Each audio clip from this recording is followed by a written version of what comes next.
Colleagues, good morning. Welcome to the Council of Governors meeting and welcome to our online community. I assume we've got some people online, have we? We have, including two governors as well. Excellent, 2 governors online, and anyone that watches the recording in due course, we give them a warm welcome. Can also welcome Usman Khan, who are your chairman designate, who's also in the audience and here to observe proceedings. We've also got some new governors, Ray Rogers and Zach Foley, in the audience as well. They're not completely signed on, but you're in the gallery to observe. So we welcome you to the meeting. It's the last meeting of David Romain. So David, we wish you. Is that a long and happy retirement? Is that you? No, after I've got lots of things on the go. Right. But a change of venue and place. Change of scene. I've got one project running along with the Blood Runner charity that I'm a trustee for, and I'm looking at some other things for later in the year. So it's not retirement, you know. Right. But an active retirement. Anyway, thank you for what you've done for the thank you for your comments and your involvement in the meetings, and we do wish you well with those other pursuits. So, and hope that all goes well. It's also Brian Chester's last meeting, but Brian has sent his apologies, so we sent here our good wishes to Brian as well. Both David and Brian have done 3 years as governor, and David, you were chair of the Membership Development Committee, so thank you again for your extra commitments. And Brian was deputy chair, so we wish them well in the future. And Peter, you're taking over as chair of the Membership Development Committee, so every success with that. And the deputy chair is going to be Sam Bowden. So again, our support is there for you as appropriate. I think that's covered. We also had late apologies from Nick Harrison, so as well, staff governor. And we've also got apologies from Colin Hall, Barbara Wallace, Max Pullen, non-executive director. And so they're the apologies I've been made aware of. Right, well, I hope we've got some very positive items on the agenda today in terms of the strategy update, where we've been with we are with a well-led review, some very pleasing developments on the culture heading at long last, particularly with response the staff survey results, which have come through in detail and you've been circulated. So we'll hear more about that in due course. And just to remind colleagues, this is a meeting of the Council of Governors, where you hold the non-executives to account. So for seek assurance from non-executives, the executive colleagues will provide appropriate detail, but the main dialogue is between non-executive colleagues and the Council of Governors to ensure that the board is working effectively. Just in terms of the other procedural matters, any declarations of interest here? Got any interest in the pecuniary or otherwise in the items on the agenda? No? Okay, thank you. Can we take the minutes from the previous meeting, please? Are you all happy they're a true and accurate record? No amendments? Thank you. Sorry, Chair, there was just one point. In the Chief Executive's report, he refers to the day out that we had together, which was a great joy for me and for my colleague. It says that we were CFRs, but actually we were emergency responders on that day. So maybe an important point of detail. We'll amend the record. Thank you for that. Peter, the action log. No actions today to pick up, Chairman. So we're actually up to date with all our promises, are we? We are. Thank you. That's good. Let's move on then to the Chief Executive's update. It's in the pack, and Simon is here to give you the highlights. Simon. Morning, everyone. Good to see you all. So I'm going to take the report as read, but just draw out a few key themes, if I might. So the first thing to say is we are about 2 weeks away from the end of the financial year, and subject to the touching the talisman of your choice, whatever that may be, rabbit's foot, etc. We are on track to hit the C2 performance target for the year. And I think it's important to start with that because fundamentally, no matter what else we are here to do, we are here to serve patients, and this is a really important marker of public confidence in the service. More than that, we're out of the 10 English ambulance services, we're one of only 2 now left who are going to hit that marker for the whole year. And I would like to take this opportunity to pay immediate and fulsome tribute to all clinical colleagues and all support colleagues who have helped make that possible. It's right that we have these meetings where accountability is at the forefront, but it's also right that we take a moment to celebrate the achievements when they come. And this is a significant one for the organisation. And it's been done in the backdrop of obviously some extremely challenging times for the NHS. The industrial action has been a constant running theme. I would also therefore like to mention in delivering that achievement the fact that we deliver that achievement in partnership with many other stakeholders, and the fact that we have maintained such exemplary performance in respect of our hospital handovers is very admirable of our acute partners to help us continue to deliver that, given the pressure that they've been under. So I just wanted to note that contribution, because without them we would not be able to do what we do. And when I compare us to the other ambulance services, we are by and large in a far more fortunate position than they. And also we meet in the context of having sent more, as Andrew just rightly reminds us, CFRs out this year than ever before across our system. And no doubt we'll be talking about that in the strategy. So the collective effort to deliver this has been huge. And I just wanted to, from my part, but also on behalf of the board, thank everybody who has been involved in it. Not only that, we will, by the end of this year, hit our control total. We've got a segment to talk about the very challenging financial backdrop for the NHS in due course. But our other commitment this year was to hit our control total, and we are on track to do that. Again, that is a considerable effort by a lot of people to make that happen, and a considerable discipline. So it's worthy of reflection that on the 2, if you like, top line issues on which the organisation is assessed by its regulators, we are under the line and in a good place. And so again, important to say thank you. To draw out a couple of other things that are in the report. We will talk later on about the strategy, and I'll endeavour to do a bit of a filler in terms of Max. You've got a note just for your reading pleasure on your desk just about his assessment of where we are. I think the good news about the strategy is that I was looking yesterday, reviewing it, and the engagement has been wide and deep across both the organisation.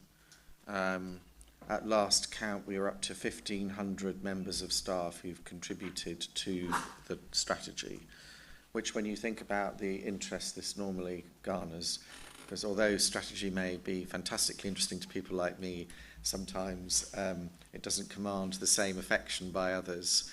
And the fact that we've had 1,500 people who are bothered and have made contributions and who are interested, I thank them all for that. And we will talk more about the strategy. But the point I wanted to make for your comfort and assurance is what we are proposing to you today sits off the back of a large number of people having had the opportunity and taking that opportunity to comment. We will talk about the staff survey. Suba will introduce that in due course, but it's important, I think, to note that there has been some progress on that, and we can debate areas of further work, because no matter what progress you make, there is always further that you need to go. But I was particularly pleased in the context of that to be able to launch at the end of January our staff recognition platform across the organisation. People have long said our awards ceremonies are fantastic, but wouldn't it be nice to spread the love throughout the year? So we are starting to do just that. And the comms team have done a great job in terms of actually making sure that people can contribute. And I chaired the first awards recognition platform meeting at the end of last month, and it was fantastic to see the number and quality of the nominations there. Another achievement just to draw out since we last met, we are often, and I think it's important that we recognise the jewels where we have them, and an unshone jewel or an unpolished jewel I think is our business intelligence team. They are one of only 11 teams nationally to be recognised by the Making Data Count team with an exemplary status award, which means that we have a high level of maturity in terms of the use of our data. More always to do, but again, the fact that we have been recognised as one of only 11 teams, one of only 11 organisations that have reached that status, and I know the person who makes the awards, and she's a very tough awarder, so I was very pleased for the team that they got that award. The rest of it I will allow for questions because I'm mindful that we want to get into the debate, but those are the points I wanted to pull out. Really important, as I said, that we hold in our hearts and minds the fact that at the end of this year, despite all the difficulties the organisation's faced, it's one of the best performing trusts for offering care to patients in the country. And that is something that we all need to hold on to as we go into some of the more difficult discussions ahead. Thanks very much. Thanks, Simon. Any questions of detail, please, with Simon? Questions of assurance, please address to non-executive colleagues. So anyway, I'll throw it open for questions and comments. So who wants to start? Martin?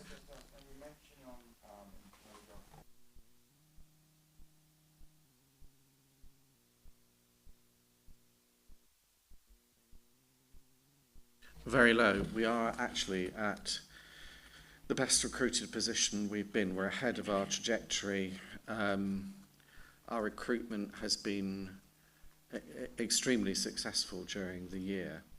That I think is right across the piece. So we have now made progress not only in terms of our staff on the road, but we've also begun to see the pickup in 9s and 1s recruitment as a result of opening Medway. Super. Do you want to comment from the chair of the People Committee and from an assurance point of view regarding recruitment? Are you assured recruitment's improved? Hello, thanks for the question. Yes, I think we are making improvements in recruitment, and as it happens, we are having a focus on the workforce plan at the next People Committee to look at that in the round, to see if we are focusing in the right areas. And indeed that came up at a recent board development as well, to focus on ensuring we have a diverse workforce that reflects our community. So I think those are all important considerations that are contributing to a good recruitment plan, as is our retention plan as well. And we're giving equal emphasis to retention as we are to recruitment. Super. Are we looking particularly at the induction programmes in particular? So when the staff arrive, we actually give them the best possible start? I think it's fair to say that has needed some work over the last year or so. We've asked for a review of our induction processes to make sure that our staff do get the right preparation. And so we have some assurance that some improvements to that have happened, but we are continuing to monitor that to make sure we get the right kind of induction for all our staff.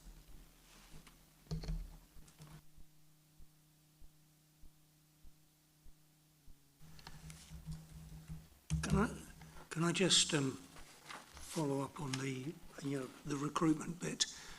Looking at the stats, and I think it's on page 100, it indicated that we were 300 people short, or maybe I've misread them, but 300 short when we're saying we're now happy with recruitment seems slightly strange. It may be that the stats are a few months back and we've suddenly improved. I don't know. Shall I respond to that? I mean, it's not so much that we're happy with recruitment, Harvey. I think probably there are two things. It's one is that we recognise it's a very challenging environment out there for recruitment across healthcare. So taking all those things on board, what we seek assurances on are all the factors that are in our control being done in the best possible way. And so that's the question we ask. And then there's a bigger question, which is, how does the workforce plan look in that context? Because it's been changing, and it should change also according to our strategy, trying to predict what is the workforce we will need going forward over the next 3 to 5 years.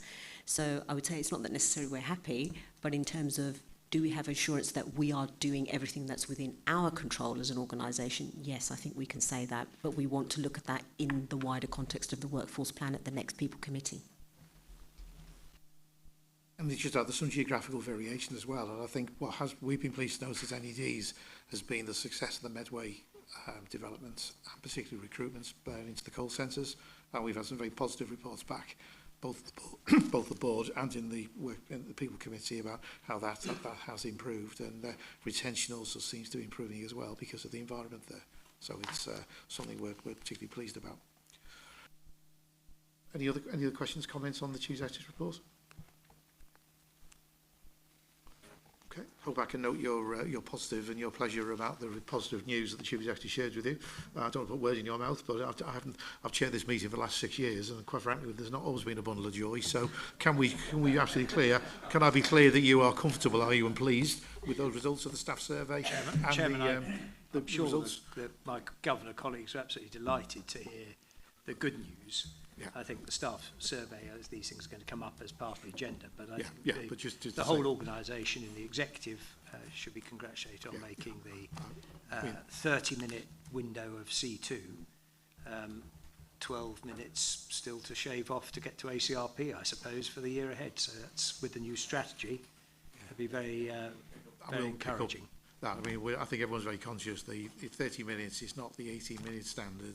Is the national standard, but that reflects where the NHS is. We're best of the NHS currently, except for the Isle of Wight, I think, is where we're slight second to.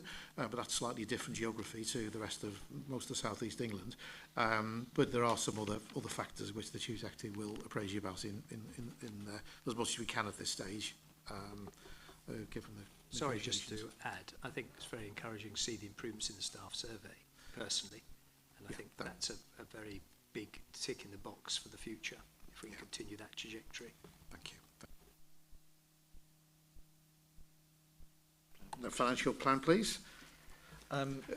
We were expecting Howard. The only thing I know, there was some traffic issues in Sussex, in the area where he comes from, so is he on screen? Is he on screen?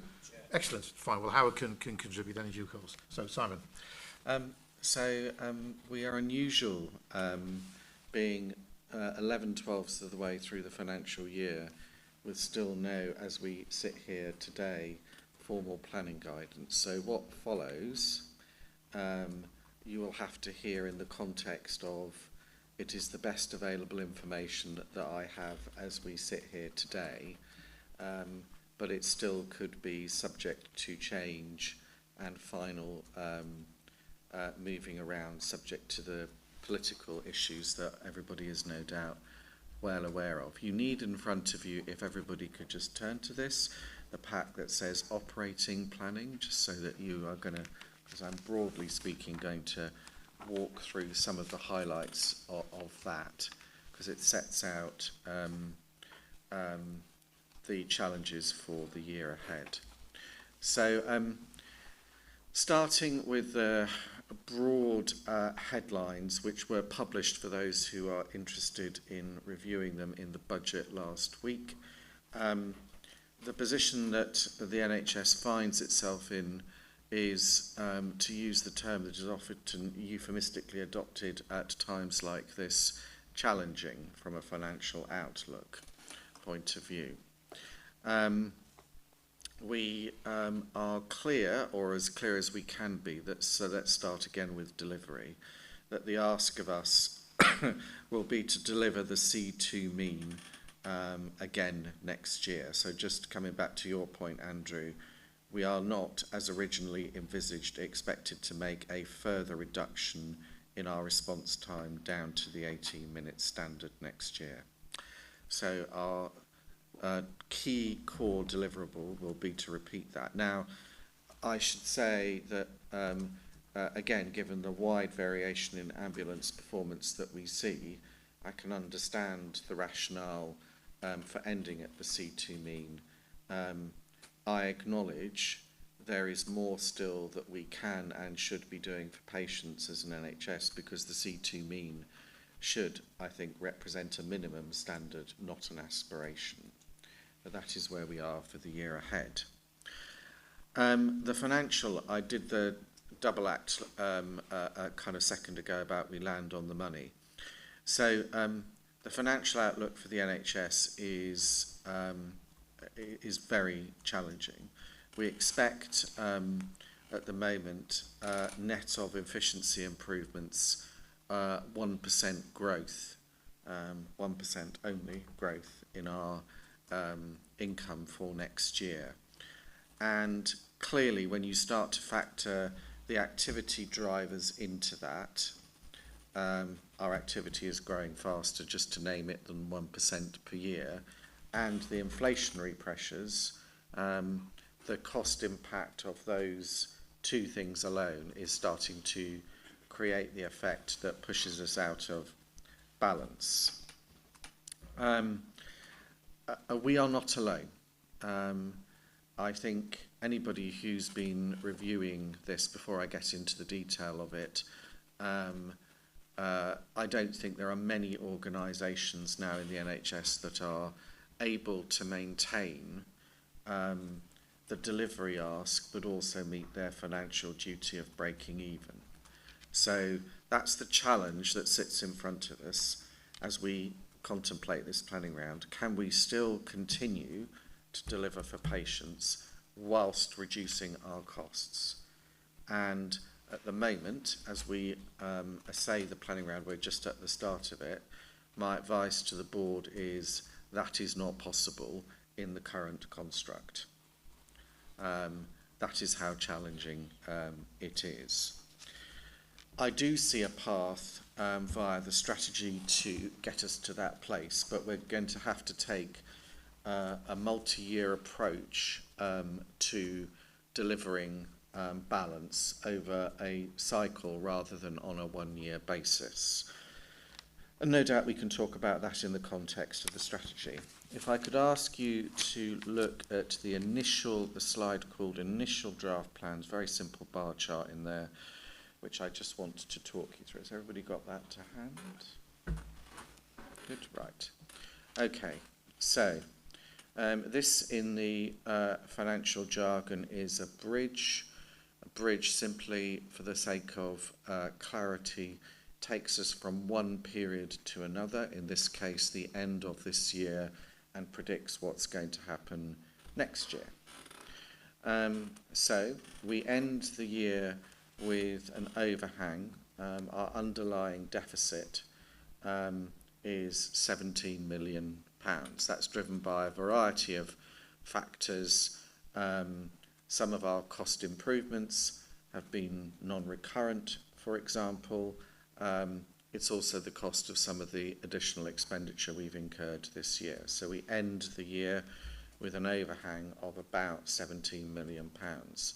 And the rule is, in NHS finance, anything you end the year with, you have to account for in the year ahead and potentially pay back. The next is the cost of growth. So this, I think, is a really key issue. So what's driving this is we think growth will occur So we'll have more calls. All of our analysis, which obviously many of you will have seen from a strategy point of view, says we're going to grow our activity next year, and therefore we need to put more hours on the road. That number there, 7.8 million, is the cost of putting those additional hours on the road, and so we can continue to meet the C2 mean.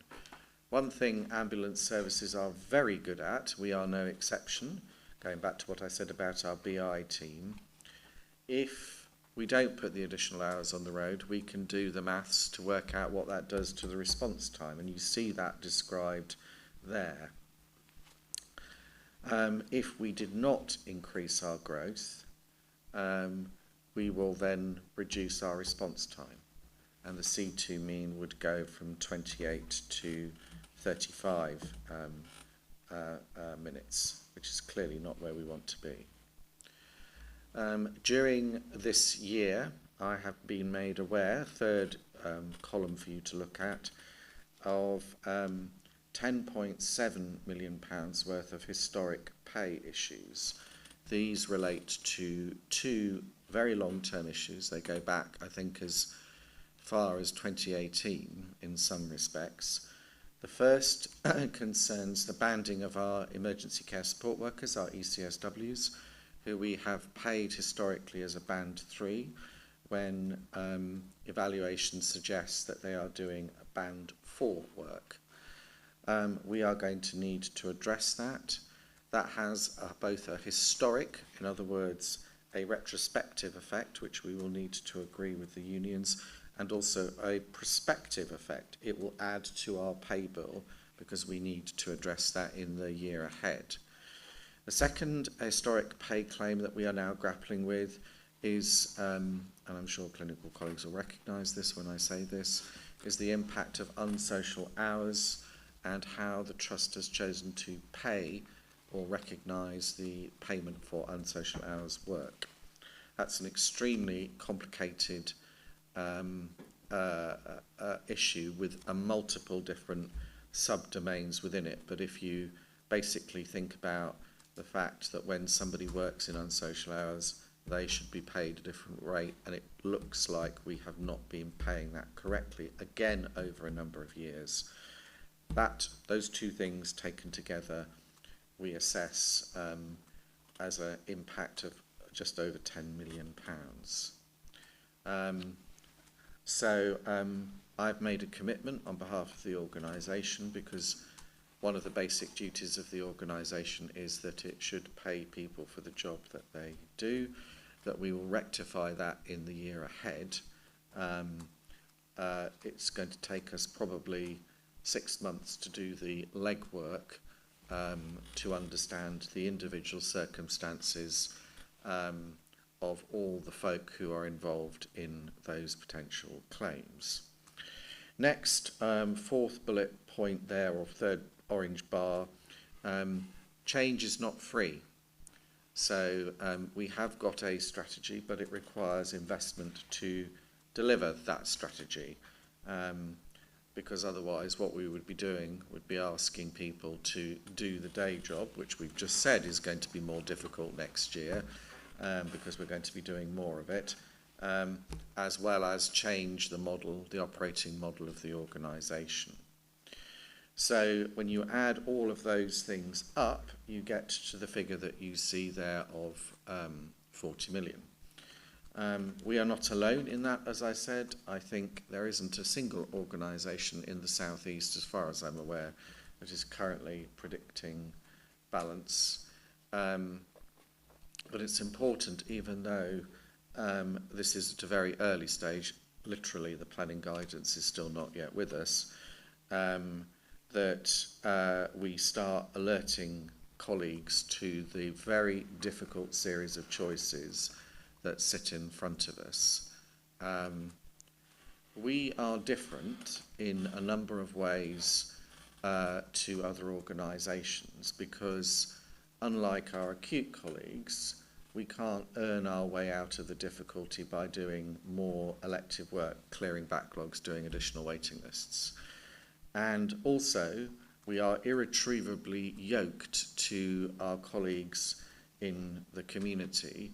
In other words, if we wish to stop doing something, either we all have to collectively agree that that work is no longer needed, or somebody else has to pick that work up.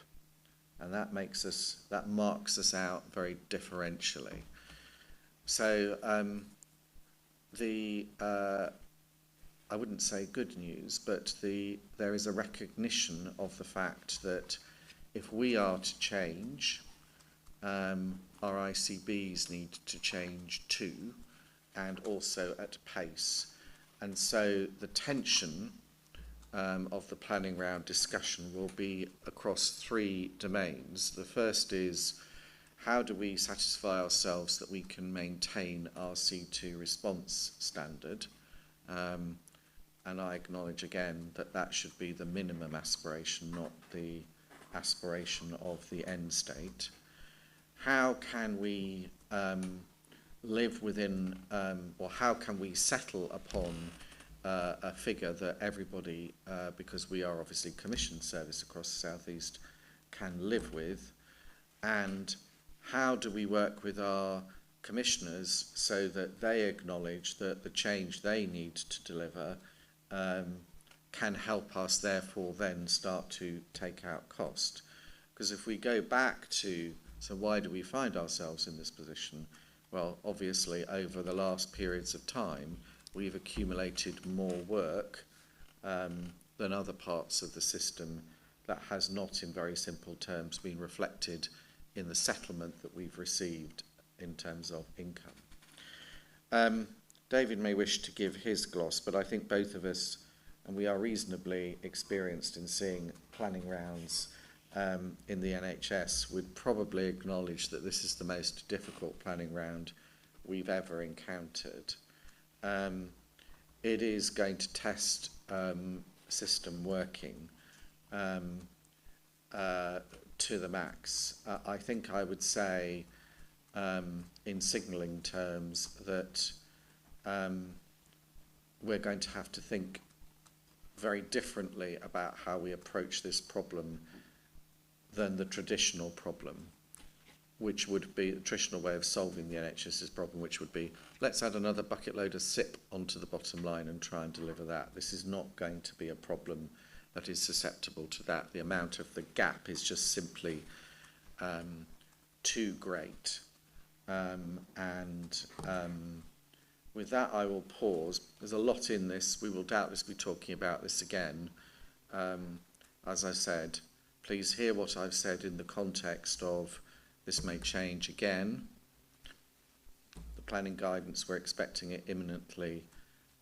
The planning round will run through, by way of conclusion, up until June, and we hope at the end of Q1 in the year, and I know for colleagues who had a commercial life before they did this happy task, the understanding of the NHS finance models and the timescales doesn't really make much sense, and can sometimes, if I'm honest, seem a bit Alice in Wonderland-like, but that is the place in which we find ourselves today. Thank you. Thank you, Simon. I think we'll leave comments on the process, as it were, but just because that's the reality we're in, and we're not going to change it. I think at this meeting today regarding that, we've got to deal with the cards that have been dealt, and we need to manage it accordingly. Just from the point of view of board assurance here, Simon has kept the board fully informed. I mean, there's been preliminary discussions been going on now for a couple of months, and Simon has kept the board, and particularly the Finance Committee, up to date where we were. From the board's perspective is we wish Simon and the executive to engage with the process respectfully. It does, obviously standards are being compromised to some extent, but yet we haven't yet reached a final deal. So what you're hearing is a progress report, and as non-executive colleagues, the process is at an early stage. As non-executives, particularly myself and Simon, I was at a meeting of national chairs with the NHS England chair a week before last, and we were given a sort of very energetic presentation by the finance director of the NHS, where it is very clear that there will be no additional resources for the NHS without a conversation about productivity. Now again, let's leave aside our comments on that and about how inefficient this system is, often through no fault of our staff or no fault of people around this table. Nevertheless, in a system that runs at 100% bed occupancy and with the pressures we do, it's very difficult to make it completely efficient because there is no slack in the system currently. However, the rhetoric from the centre is very clear, particularly for the non-executive chairs, is we want to see productivity before there's any extra money handed out, broadly. So I think, you know, what we're trying to do as non-executives is give our executive colleagues maximum space here to, and Simon in particular has handled this one very well with our colleagues, appropriate space. We don't want to get into emotional discussion. We want to deal with discussions on fact. And that's again just something which we've encouraged the executive to meet the productivity challenge with our own information. We've got good information available in CCAM, and I think we'll ensure that is the case. So we end up with a respectful debate with our commissioners, and we're not raising alarm unnecessarily. And of course, we're all today in a public meeting, and again, we don't want to raise alarm with the public because we're still in negotiation, as it were. But I think Simon's given you a very fair assessment of where we are and what I've heard nationally through the non-executive route via the NHS England chair. So we are in challenging times, plus there's a political timetable we need to be aware of with the election coming sometime this year, we're told, which also means that things are not quite as clear as we would like them to be. But that's the reality we are dealing with. We're trying to, the board are giving Simon as much air cover as possible to make sensible discussions with our commissioners. But anyway, we're happy to take any questions of fact or on the process, and to say Howard might wish to comment as well about how we're going to go forward.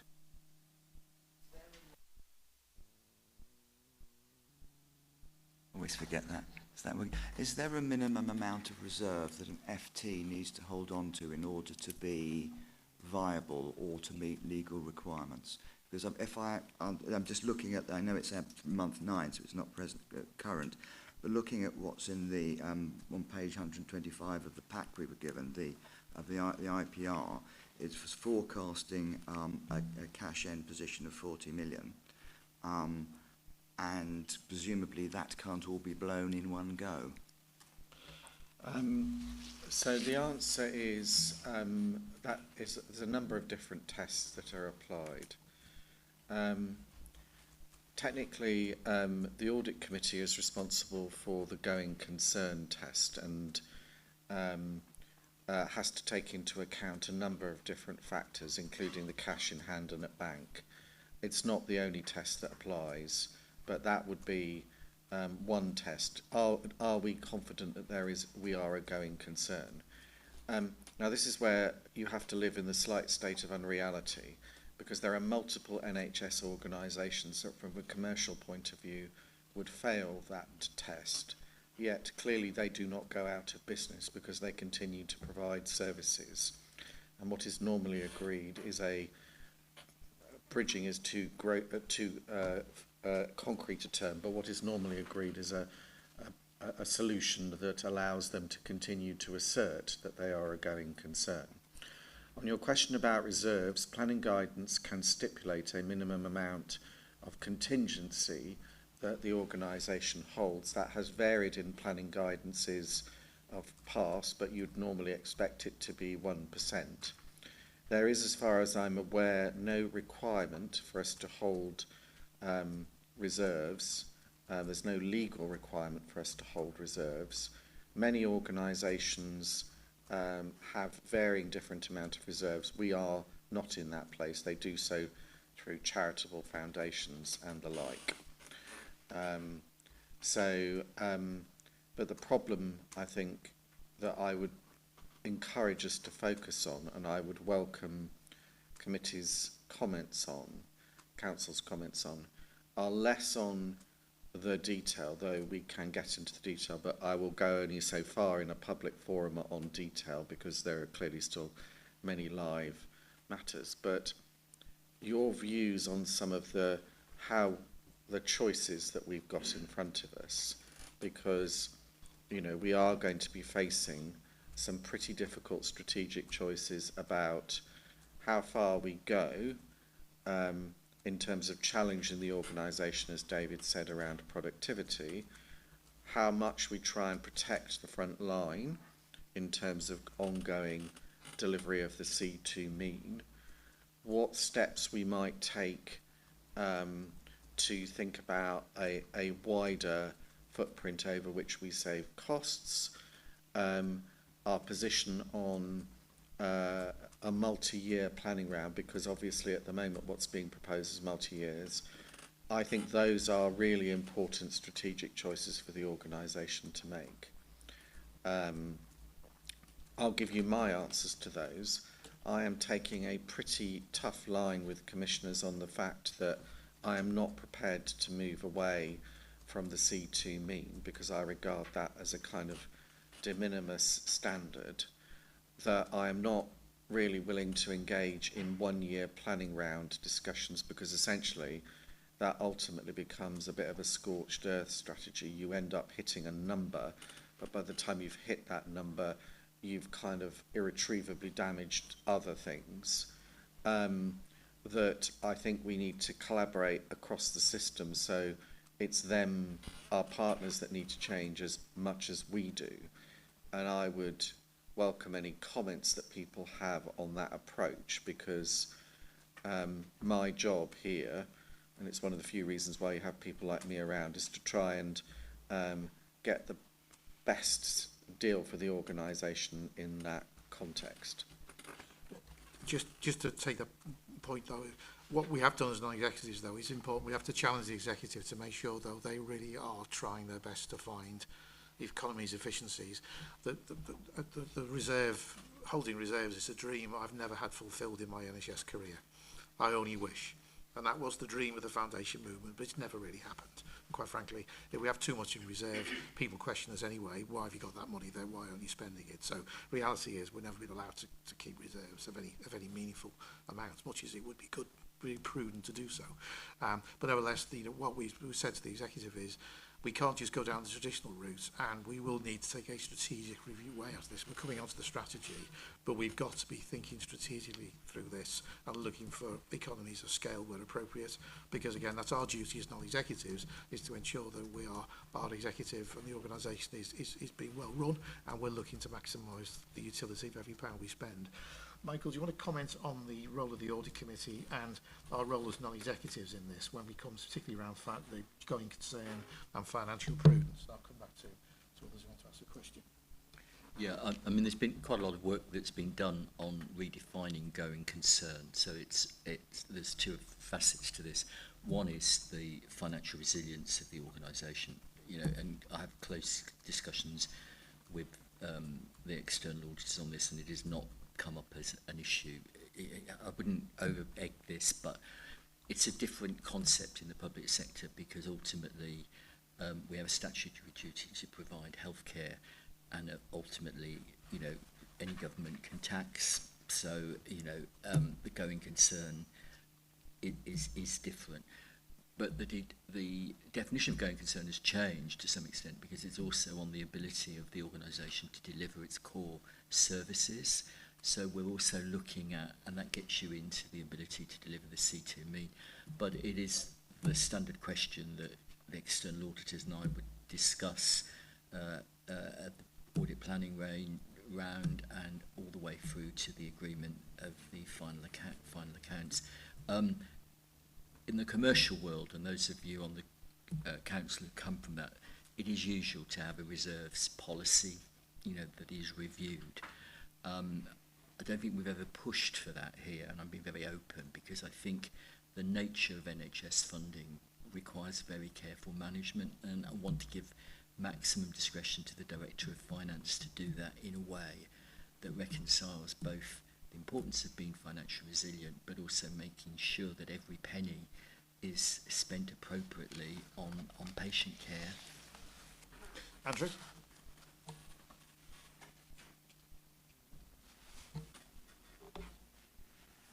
One of the things that I think has been brilliant with the strategy, Simon, is that you have taken the great 1,500 people you already referred to within the trust forward, but you've also done a lot of relationship building externally. And I wondered if you were confident that the understanding of the challenges faced by the trust have been accepted and understood by the ICB parties in the various ones we are with and the wider community as well. I think you've built very strong relationships, I think, with some of the hospitals as well. So, you know, that integration of all of the parts of the jigsaw, are you comfortable that those people are with you on the challenges that the Trust is facing? Yes, in short. So the conversation is hard because this is a hard problem to solve, but we're not starting from a place of not recognising the fundamental reality. And I've been in planning rounds in the past where people would have said, that's just not real.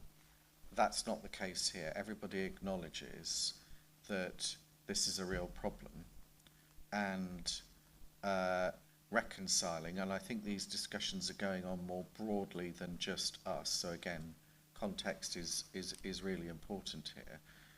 You know, all of our partners in Surrey Heartlands, but also across the southeast more broadly, are struggling to reconcile the income that they are expecting to get next year, and as Michael just said, the delivery of their core services.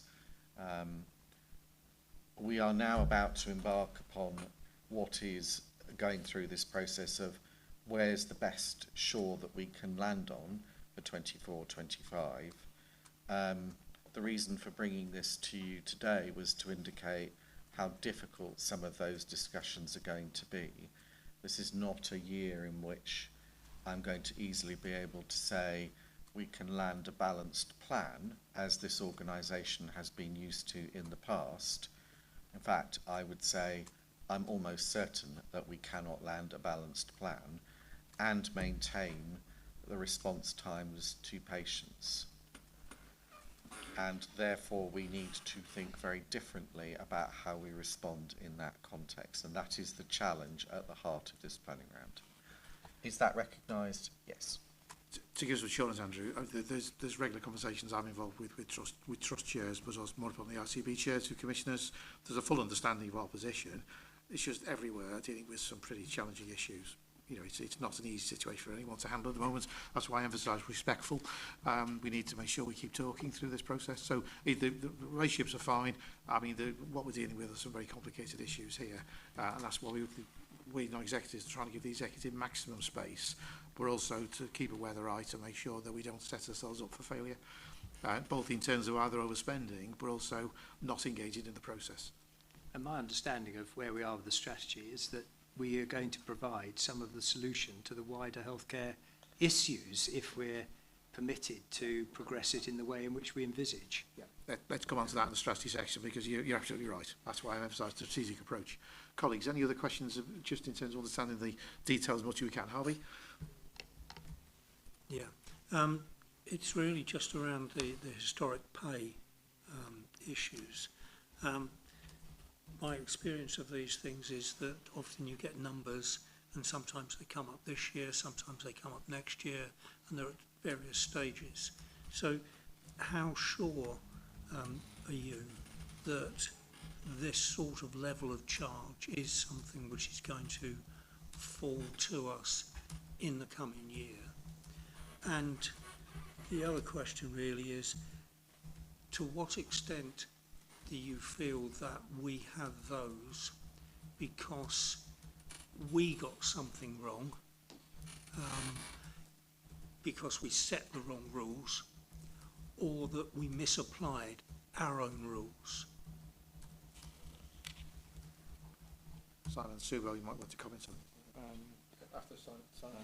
Yeah, so the figures I think I indicated, but just to be clear, the figures are still being worked up.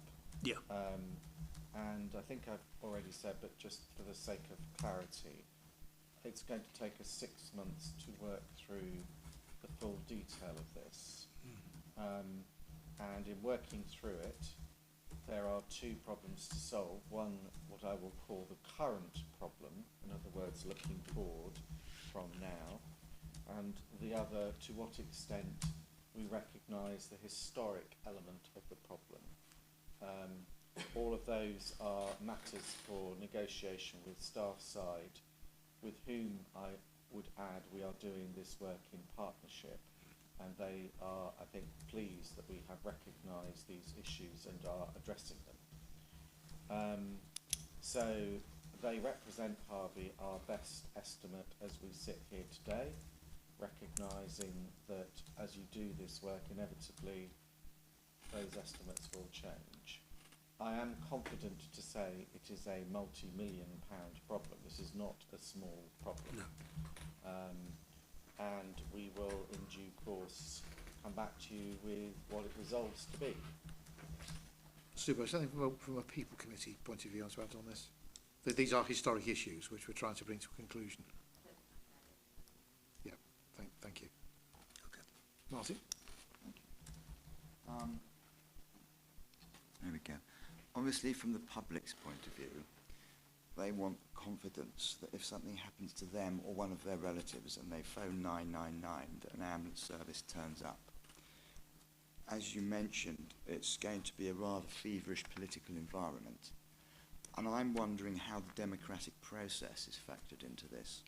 Because, as I've said before on previous occasions, if I were an MP in Kent, Surrey and Sussex, and I discovered that the state, if you like, was taking decisions about funding versus whether they're going to turn up to my constituents, and this was behind my back, I would be a very unhappy bunny. So and obviously in a political environment like this, it's in the interests of certain parties for this not to be too high profile. So at what point, or if at all, does any kind of democratic accountability come into this? This is the point I was making here about why we non-executives need also to give the space, but also the protection to the executives here. I think pretty bluntly, we'll deal with the politics. The executives have got to deal with the detail. Obviously, the chief executive will be part of any briefing of MPs when we still need to brief them about. But you can rest assured, and I'm sure my successor will have the same mind, we will do all I can, providing we are assured as non-executives that the executive and the organisation is doing everything it can to maximise the utility of the spend. But if there comes a point where we feel safety is compromised, I assure you we'll be the first to call it out. But we're not at that point yet. No, we're I not mean, this wasn't, and when I was talking about the state, I wasn't looking directly at Simon as the personification of the state. I was talking in terms Some of people think he is. Kent, Surrey and Sussex healthcare. Because obviously, you know, a lot of the issues that Simon's talked about are system-wide ones. Right. And ultimately, at the end of the day, a number of us here are here because we represent the public. And so my question is about, so are MPs at some point briefed on these issues, or is it kept quiet from them? We will brief them in due course when there's something to brief them about. At the moment, we're in talks, aren't we? I think it's fair to say. But you can be rest assured the ICBs are fully aware, and I think they have had some briefing sessions with the, I know in Sussex particularly, they have had a briefing session with the MPs to brief about the overall macro position, not the detail. Simon, is there anything you wish to add? I think the reason for bringing this here today, and this is a meeting in public, is to start to socialise the choices that people need to understand that will be made on their behalf. Because the very worst form of accountability is silence, I've found. And so my job today is to, as neutrally as I can, apprise you of the facts as I see them and as they will impact upon CCAN in the year ahead.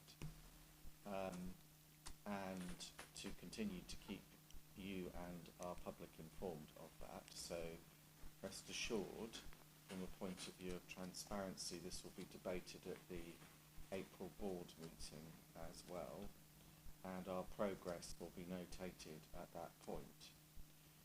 The other thing that representatives of the public who serve on these boards can and should do is to give steers about, or to give views about, as I invited earlier on, some of the red lines that we should be holding to.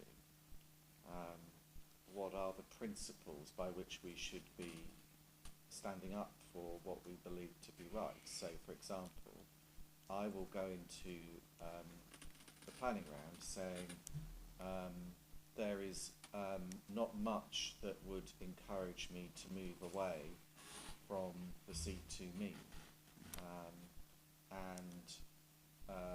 That I have to stand, pretty firmly behind, because the minute we move away from that, I think we have lost the moral purpose, the moral compass of the organisation. That then links directly to the money, because you saw, there is a very, very close relationship in ambulance services between, as you know, the level of activity and the cost of the business. So we all have to stand together on those points. Now, David's also right. We will need to get into productivity conversations. The language, the narrative around productivity for ambulance services is much less mature than it is for an acute hospital trust, where there are relatively well-established productivity metrics against which organisations can be compared. But we need to go on a rapid journey in respect of that to make sure that we are being as productive as we can be. And the other point I would make, just in conclusion, is to say I am also holding firm, which is why it's articulated in that bridge, that we should not give up on anything that would prevent us from implementing the strategy.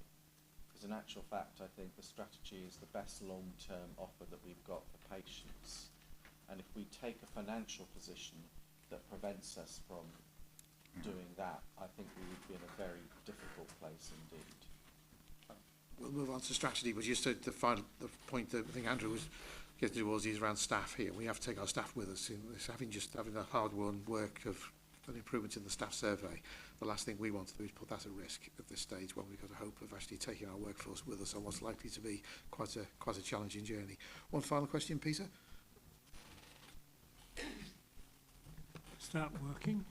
Yes, the light's on. Yeah, lights on. So you should be on. Right, sorry.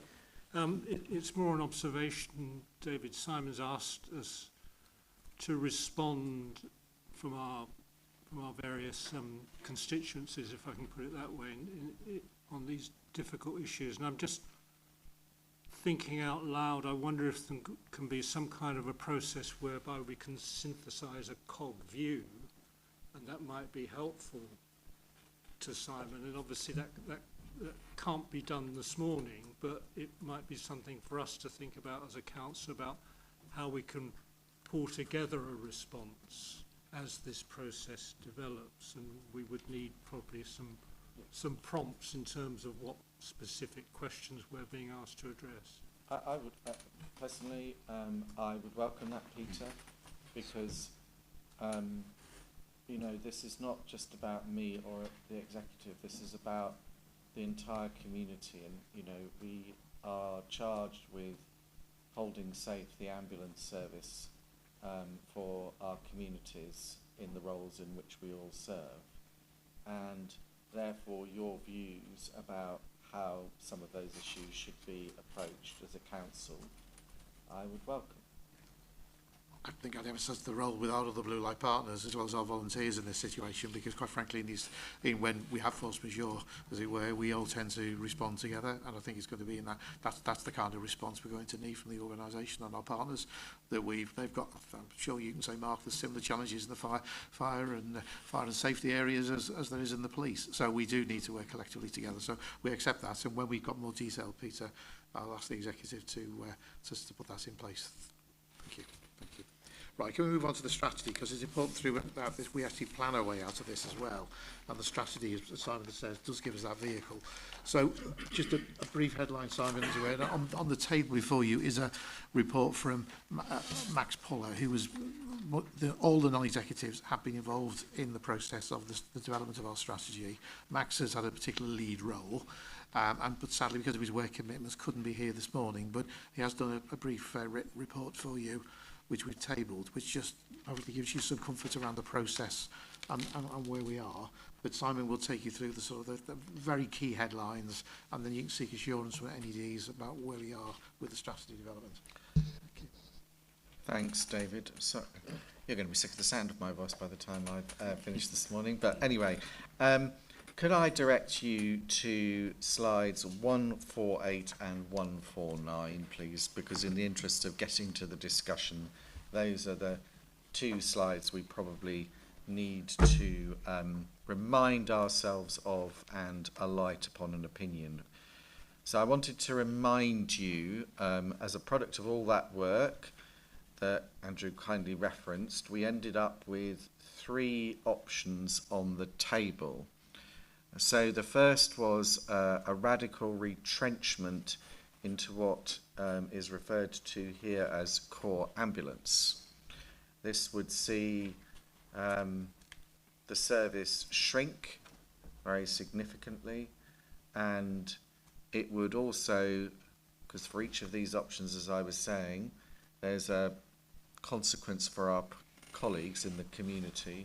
We would be saying to a fairly significant number of people, we no longer think we would be serving you, we would be supporting them to find an alternative route to receive health care.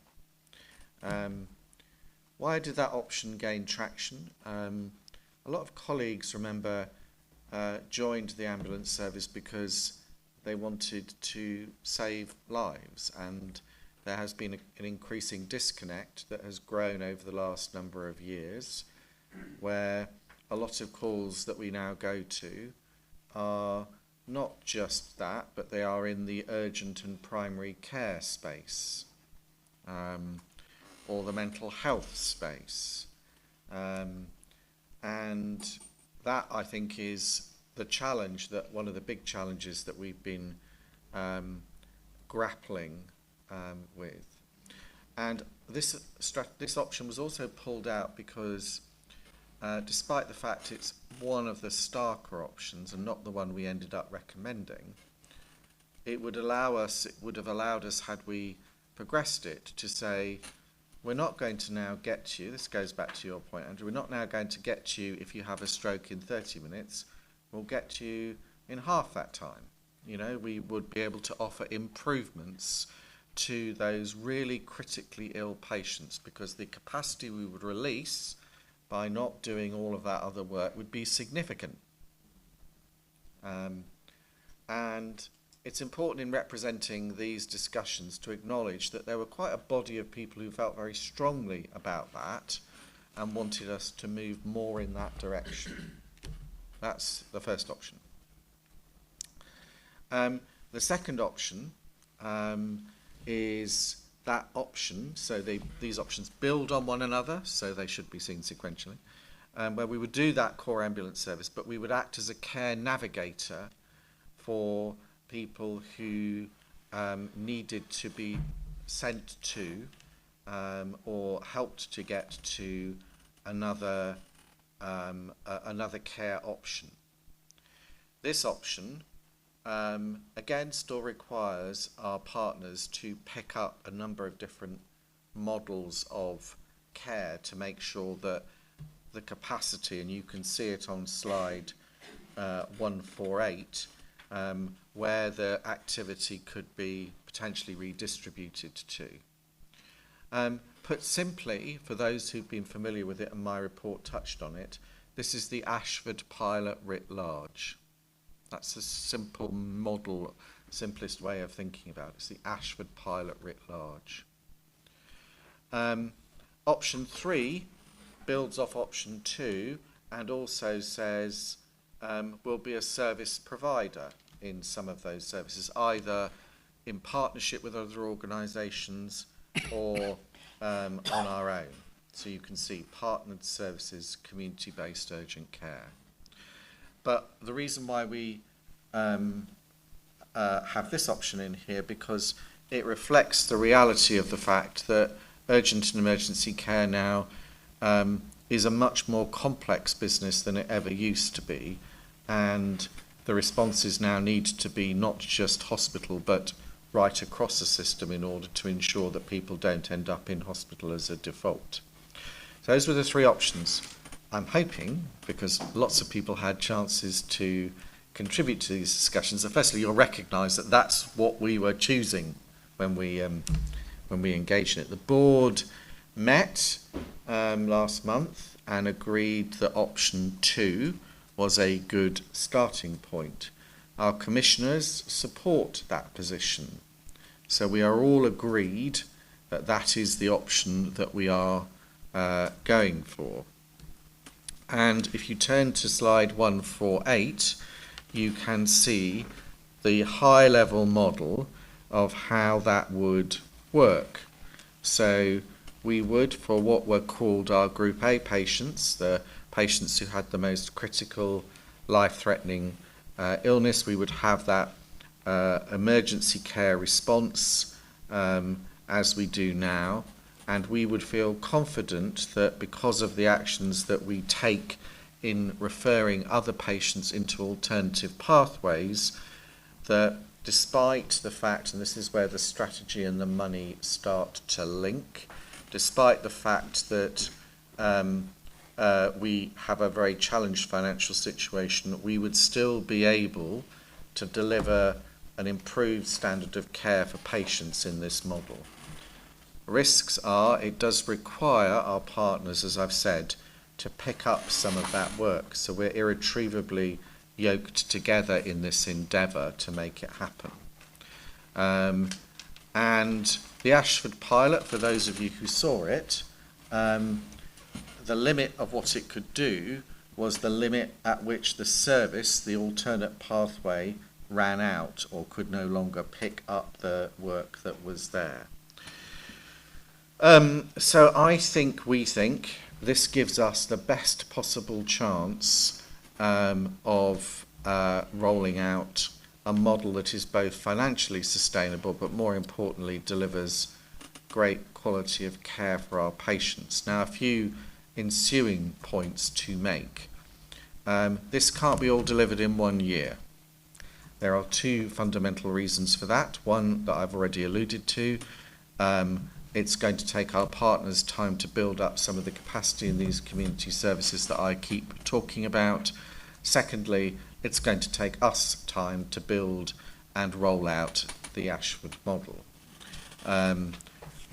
Relatedly, and you saw it again in the bridge analysis, implementing these changes is not cost-free. It is transformation costs money, as I know everybody knows, and so we need to agree as part of our financial settlement the amount of money we're going to get to transform the service. Year 1, the year we're now about to enter into, is likely for all of us, both us in CCAM but also our partners, to be building capacity, because to implement this strategy we're going to need to spend time building up our capability to roll it out. And then in years 2, 3, 4 and 5 we can start to make the changes that we need. And remember, one of the key risks I highlighted, because I'm drawing a line now between the planning round and this, one of the key risks in the planning round is it pushes us too much towards a number, and that number, if it is too aggressive, would prevent us from implementing this strategy. That's the challenge that we face. So I think we are all, provider, commissioner alike, agreed on a direction of travel. We are all agreed that it is likely to take some time to implement. And the detailed negotiations that I referred to in the previous item are the ones that we will need to have so that we can continue to both manage this year but not lose track of this strategy.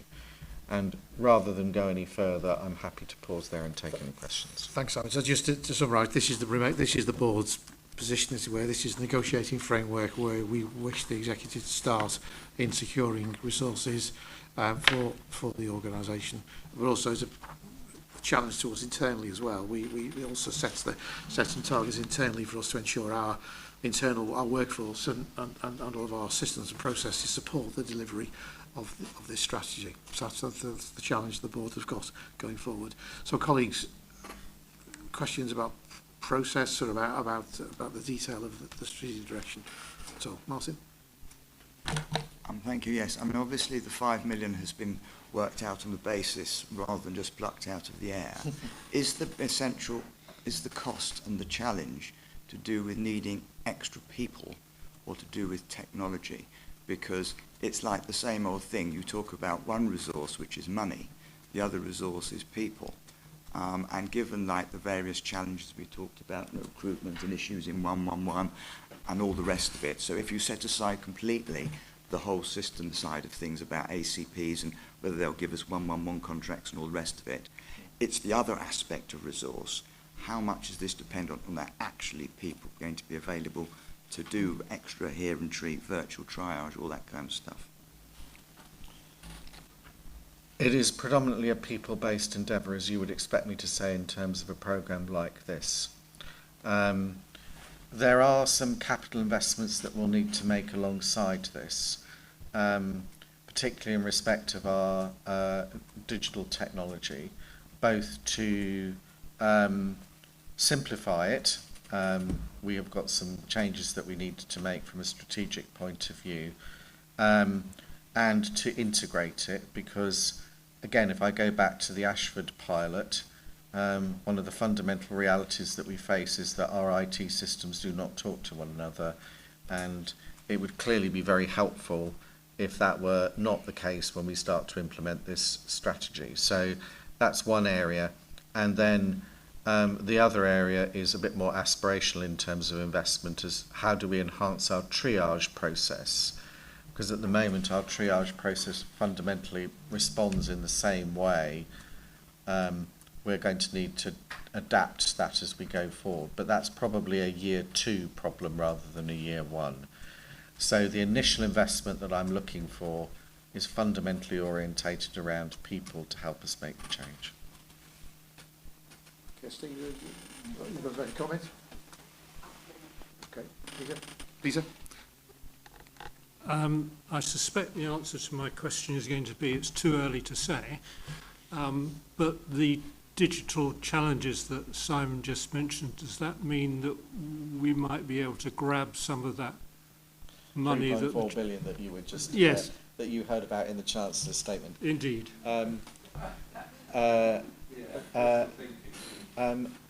Very much so. Exactly. Our challenge will be, frankly, to make sure it's not all snaffled by acute providers and that the community services get recognised in some of this stuff, because the more we can join up what we do out of hospital, the better the chances of keeping patients out of hospital. And a fair proportion of what we take to a more acute environment than is necessary has to do with we don't know what else we could do or what else indeed has been done for that patient. So I'm extremely alive to so we were told in our kind of briefing meeting that that money will, how it is to be used, will be discussed in the second half of this year. The other point I'd make, Peter, is that when we were being briefed on it, we were told we would have to directly reference, goes back to David's point, how using it would make us more productive. But I was very alert to that moment when it came out.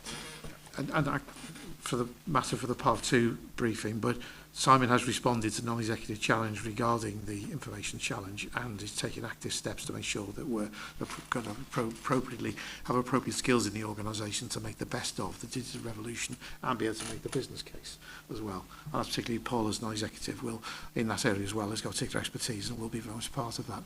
Kirsty. So mine is, as a member of staff, the strategy journey we've been on for the past 9 months has been great to be a part of, both from one of the staff governors to just a colleague that works in this organisation to see the change. My only concern is the financial challenges which everybody is facing. Could they derail us? And if they are going to be, how are we going to bring our colleagues out in the front line, like Sam? How are we going to make sure, because they've been brought on a journey so far that if you think of all the people that have taken part in all of the discussions, they've been part of the stakeholder groups on stations and make readies, all of those are on a journey now that want to see the change. They want to see option 2 come in. They want to see us do something different and be that transformational service that we know we can be. My concern is if the finance doesn't come in, how are we going to manage that? My concern is, can I just seek some assurance that we manage the message as well as we can manage it, knowing that it's going to be difficult to take. Kirsty, thank you. Very good point. To be honest, Kirsty, that's probably one of the, thank you for raising it, but that's one of the things that keeps me genuinely awake at night when you ask that question of how do we reconcile this. I am spending most of my waking hours rather than sleeping hours addressing that exact problem and looking at ways in which we can not lose sight of the strategy. The thing that I think is good when this goes back to kind of Andrew's question, which is that our commissioners are as invested in this as we are, because not only have we done all that engagement internally, we've also done it with our commissioners. So they don't have a different option to the one that we've got. They want this as much as we want it. The problem that we all face, we, is how do we make sense of delivering that in the context of the money? Now, if I look out and say, do they have an answer to that question yet? No, they don't. Do I right now? No, I don't. And that's why I wanted to be absolutely explicit about it here. This is extraordinarily difficult and, you know, a problem to tax the little grey cells. So we will continue to talk about this, and my view, just to answer your question directly, is the only thing I could do really wrong here is not to talk about this challenge and seek everybody's input. That's why I welcomed what Peter was suggesting, in what do we want to do about this. So it is the wicked question to which there is not a clear answer yet, but thank you for calling it out. Very good point, Kirsty, and I think what I can give assurance on behalf of the board, and I know this will be also pursued by my successor, will be that this will be done in an open way with staff. You know, our staff are, you know, we've got 3,000 very, very intelligent, 3,000 to 4,000 very intelligent people in this organisation, most of whom are degree qualified. They read the newspapers, they're switched on, they know what the real world is like as well. And I think we'll be general openness with colleagues about where we are. But actually, going back to I think given the challenges Simon's outlining in the financial situation, financial prospects, actually option 2 probably offers the most sane and sensible way out of managing some of that. If we take on, assume a care navigation role, because at the very least this won't be leaving the point that was Martin made about responding to 999 calls. There's some things we just got to do no matter what. Was not negotiable. There's other things can be a bit discretionary, but the board will do that in an open way with the organisation. We don't want hard-won gains to be lost, quite frankly. Other comments? Harvey, then Andrew. I'm sorry. I'm sorry. I do apologise. Let you go first. I do. Thank you. It was just to step back to the question that Peter had put forward around the digital investment. We've previously had a significant major outage on our IT in the organisation. Independent review took place. I believe a report went to the audit committee. The Council of Governors were expecting to get an update, I believe, at a previous meeting. Where are we with that report and findings? It's not something that I've seen currently. Can I ask Paul's comments? Thank you. So we've got the external report. Sorry, that's better. Yeah, so the report's finished, and I'm pleased to say that they've really got stuck into addressing. And what it said was we could sharpen up a little bit in terms of running projects in a disciplined way, prioritising things, looking at resource gaps. And they've really got to grips with that. So they've already started using this tool called Asana to populate the 130 odd projects and to really, you know, so it's helping. So the report's finished and they've already started work on the actions that were recommended. I don't know if someone wants to do more. To brief on the executive action thus far, which you can in part 1. Yeah. So, firstly, part of what I'm talking about in the bridge analysis, although I've given a very summative point of view, also asks our commissioners to support in some of the rectification work that's required to make sure that we have robust systems going forward. I'll update, I think, more in part 2 about some of the more strategic actions that we're taking. There's no, but just to be clear, there's no concern that I have in sharing that report with Council. It's a report that anybody can see it. The issue I would draw our attention to is we now need to put in place resource and capability to address the issues that the report has raised, and that is where my focus is. But from a point of view of sharing the report, it's not no the report has been shared. Now, the report has been to the public board meeting. I think you're pursuing the what we're doing next, and that I think Paul has given you some assurance that it is being pursued, and the Chief Executive will brief you later about some other finer detail we can't share in the public meeting, but it is being pursued with vigour, I can assure you. Thank you. Other comments, questions? Harvey? Before we move on? It was, excuse me, just around a question I've raised a number of meetings, because 111 CAS has been sort of what's the long-term strategy, how could it be funded and things like that. And it just strikes me that the adoption of the sort of core ambulance plus care navigation would be an indicator that CAS or something similar, because it's a portal in. It's not something I'm sure that you can commit to or something here, but I just wondered what your thoughts are around the extent to which 111 CAS is something that is being seriously considered as a long-term part and perhaps an integral part. It's that. So to be clear, Harvey, option 2, your word is the word I would use, positions us as a key portal into the urgent and emergency care health system. Right. So I would absolutely see the 111 CAS, to use your words, as being a core part of that offer. That is essential.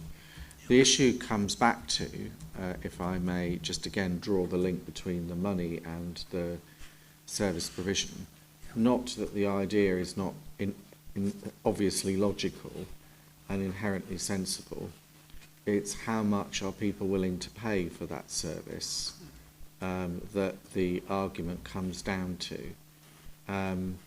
And the cost-benefit analysis that goes on in relation to the price point that we are able to provide the service at and the price point at which some of our competitors are able to put in. And I won't say anything more there. Exactly. The non-executive view, not at any price. It's got to be affordable. And we have provided a very cost-effective service to our commissioners. Arguably, we've done it at a loss over recent years. And I think we've done a pretty decent job, quite frankly. So the part of the suite is very much part of our strategic future. But we've got to make sure it's properly funded.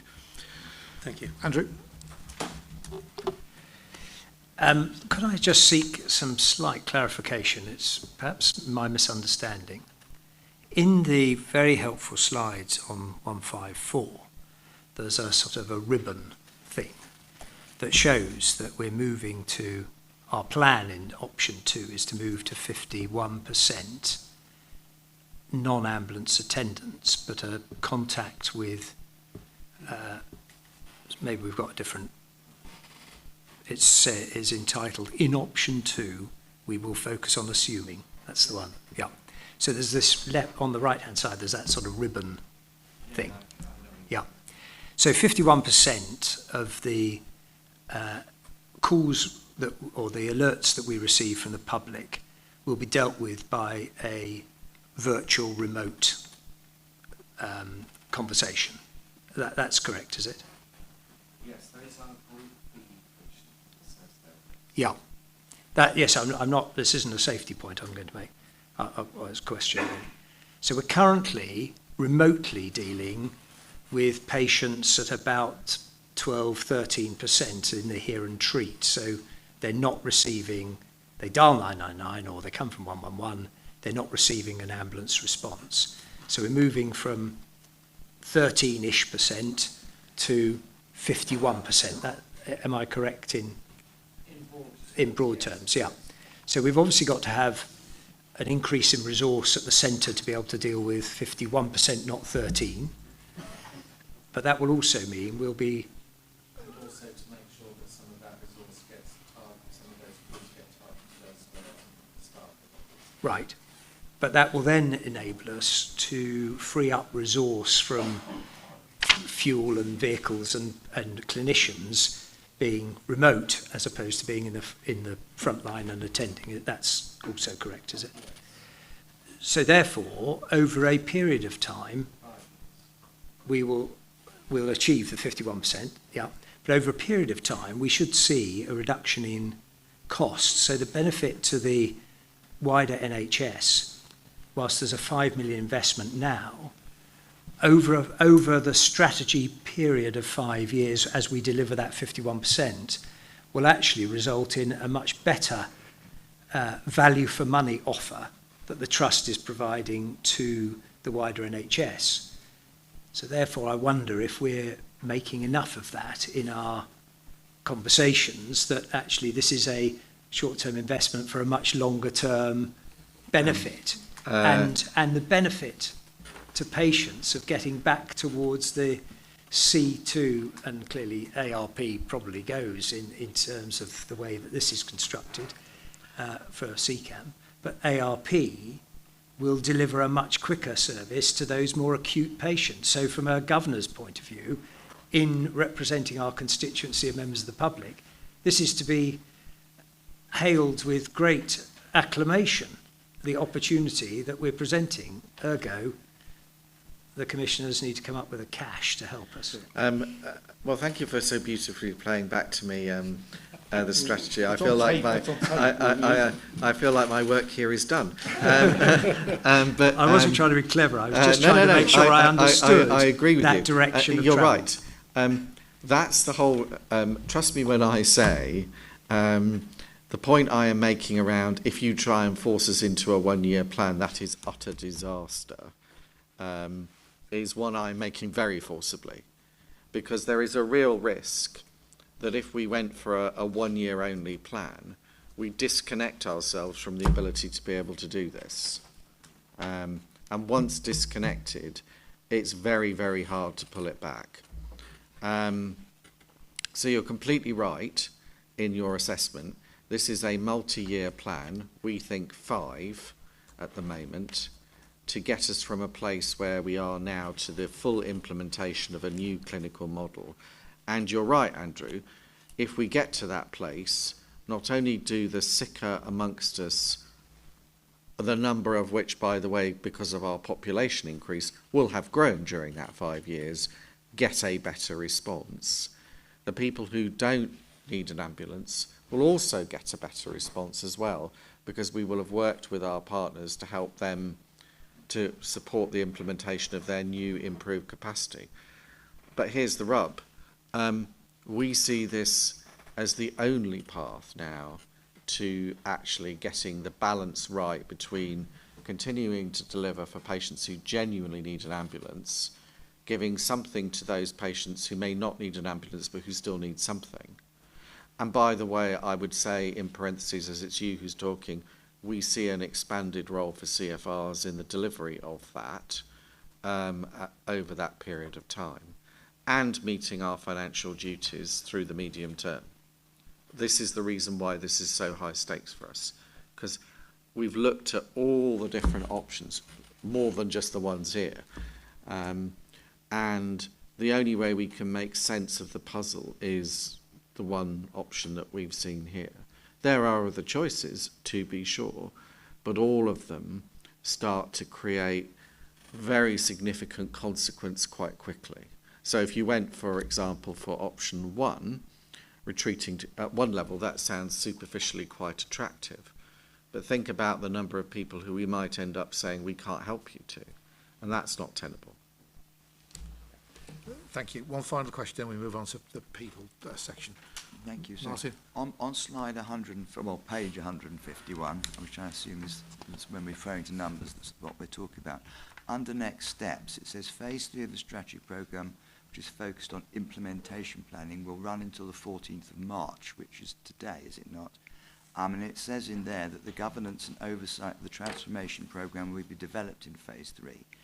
Now, this might be something you're wanting to talk about later, but when I hear about governance and oversight, I'm thinking of like programme plan structures and governance and, you know, how the actual nitty-gritty of we will do this according to a timeline. So is there actually a timeline now that's been worked out? So when all this starts, or is it still kind of, well, it depends when, you know, we sort the money out? So no, we are not waiting for the money to be sorted out to prepare a timeline for this. And in actual fact, I was in a session yesterday with the senior team looking at what the year one timeline does look like. The extent to which we can implement that timeline, obviously, clearly does relate to the settlement we ultimately reach with commissioners and what they're able to do in that first year. But we are planning consistently with the aspirations that I've set out in the strategy for year one. And in due course, we will report that implementation plan back to Council in the normal way and through board committees. Yeah, it's got to go to the board first, but that work is in hand, and we're certainly as a non-executive, we're assured of the work the executives are doing in this space. So thank you. Can we move on to the sort of people section, if I may, because quite frankly, without our well-motivated staff and without the right staff in the right place at the right time, we won't be delivering any strategy. So it's important we spend some time on this. So first of all, Subo, do you want to give an update where we are on in terms of our culture developments and the staff survey results, please? Thank you, Chair. So I won't go through all of the details of the report, just to highlight a few things. You've seen the staff survey results. Thank you, Simon, for allowing me to say something about it. Clearly, we're pleased with the improvements, but I would probably caution at getting overexcited about the results. It's nice to see that there is recognition that things have improved and we are working really hard to make things better for staff. And what was particularly pleasing was looking at EOC and 111 results, which I've mentioned before is the windsock for the rest of the organisation. So, can you just a bit near the microphone, please? I was talking about the EOC 111 results, which was particularly pleasing because it is a windsock for the organisation, and I can see that there has been some improvement in how the staff feel in that particular area. And certainly on a recent visit to Medway to talk to the staff in the EOC and 111, there was clear evidence of work going on in there to improve the culture around how staff feel. Particularly spent some time talking to the women in that area as well, around how they feel, whether they feel safe, whether they are talking about freedom to speak up, and some issues around bullying and harassment. And there was definitely the winds of change blowing through that. So that was very pleasing to see. I think, as you can see, you know, the final 3 or 4 slides give a nice summary of where lots of things have improved. And you can see that particularly in the operational side of the organisation. I think it's more of a mixed picture in the corporate side of the organisation. And if you look at the split of the questions, I think if you talk about our patient facing role and how we deliver care, it looks very positive. But if you look about the internal things in the organisation around pay, terms and conditions and health and wellbeing and some of those aspects, we have further work to do there as well. So as I said, I'm cautiously optimistic about these results, but it's very pleasing to see at this moment in time. The other thing perhaps that we talked about a lot at People Committee was around health and safety. And what was really good to hear was the honesty about where we are as an organisation around health and safety. And perhaps we've taken our eye off the ball a little bit in terms of having organisational responsibility every member of staff has a responsibility around health and safety. It's not just carried by the health and safety team. So it was good to see that the HSC has accepted and lifted the improvement notice, and we've made some progress on some of the key things that we had to change there. But notwithstanding those, we still need to undertake a review of health and safety in the organisation and making sure that we are adequately prepared and that we have a proper plan. And so that will come back to People Committee, where we will look at that outcome of that review and see what the recommendations are, and then monitor the implementation of those. Those are the two key things, but there were a couple of other things just around a whole organisational education, training and development plan. And this was the first time we saw the complete plan for the whole organisation, which was really pleasing to see. And one of the things that encouraged us, because it was across the whole organisation, it wasn't just a clinical plan, it was a plan for every member of staff, and that we have real commitment to doing that, and the board has always given its commitment to continuing to support training in the organisation regardless of where we are in terms of our REAP status. So that was very positive. And then there was some discussion, I think, about the ER dashboard. So for the first time, we just asked to see how we are doing on employee relations cases in terms of the data that we are monitoring, and that we can see how we are doing in terms of grievances and the time it takes to wrap some of these things up. And we had a bit of a deep dive into some of the data just to make sure that we were getting the right metrics and measuring the right things so that we could actually monitor progress in the way that we wanted to. And so that was very pleasing to see progress on that as well. And we will continue to work towards seeing the culture dashboard, and I've seen an interim measure of that as the chair, and that will come to People Committee in due course, and there's some good progress being made on that. Thank you, Chair. Thank you, Sue. Some positive stuff in that report. Any quick questions on Subo's report? Harvey first, then. Get that on. Yeah, thanks for that, Subo. I mean, it's very encouraging, the survey report and the improvements in staffing at 111. My question, I suppose, is around when I look at the RAG reports and under people and culture, it's got three strands. First is that we've got the foundations right consistently.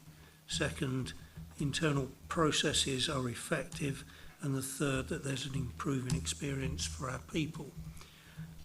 Now, in the RAG report, the first two are orange, which pretty fundamentally, so we've still got concerns here, and yet we're saying that our people have got an improving experience.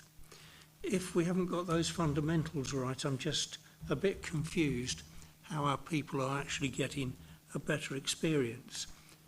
The staffing survey would indicate that perhaps that is true.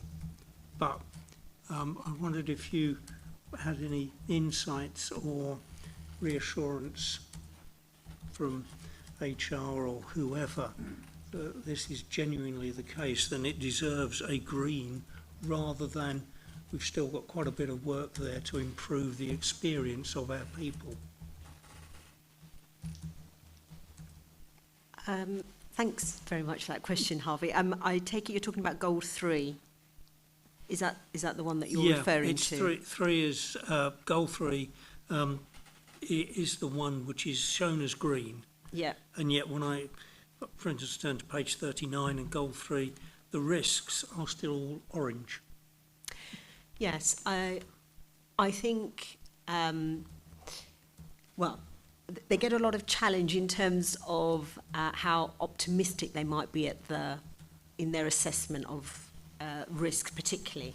I think in terms of processes, we've seen some real improvement, for example, around FTSE, investment of resource, and it's being utilised increasingly in the way that we would like to see it being used, and we get good data on that as well. So specifically on that, I think that's progress. Policies, again, there were some quite heavy challenge around policies and where we are, and we all know the reality is that you need to have good policies to make staff feel confident and have trust that, you know, we're going to follow those. And there is progress being made on that. And we are committed, we've already talked about the training, and certainly working with our unions, there has been some progress on aspects of that. So I think in terms of the individual elements of it, I think we have assurance that, you know, progress has been made and there is a plan to take that further. How does that result in the experience of our people? Is it optimistic to say it's green? I think probably green is an optimistic assessment. Perhaps I'm with you on that. It might be closer to amber. But as I say, hence why I'm treating the staff survey results with caution. That's what the staff survey results would indicate. There is tentative hope and optimism that we're going in the right direction, but not quite there yet. Okay, it's an area where we really do need to keep our foot on the pedal and improve that. You know, the appraisals are still stuck at, well, 61 in December. It may have gone up by now, but, you know, and that's against a target of only 85%, which seems low. So, yeah.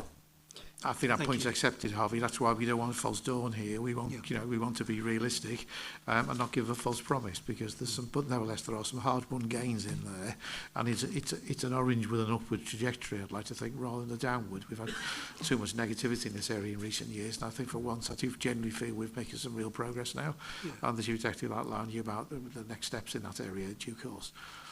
Orange with upward is better than green, I think. Yeah, exactly. Yes. And we don't want to con anyone. It's important we're actually straight, and we've got a very, you know, critical workforce who actually wants us to be straight and straightforward with them and honest. And that's what the executive are being, with every encouragement from the board. So thank you for that. Thank you. Martin, then. Right. Yes. This side of the room's quite quiet. Yeah. These keep us moving on time. No, as you say, it's very encouraging. It's about trend over years. You know, things take a time, especially cultural things. I mean, the one thing that I think is concerning, well, there's a number of things, but the most concerning, two of the most concerning, is the retention figure. 37% of staff say they often think about leaving the organisation.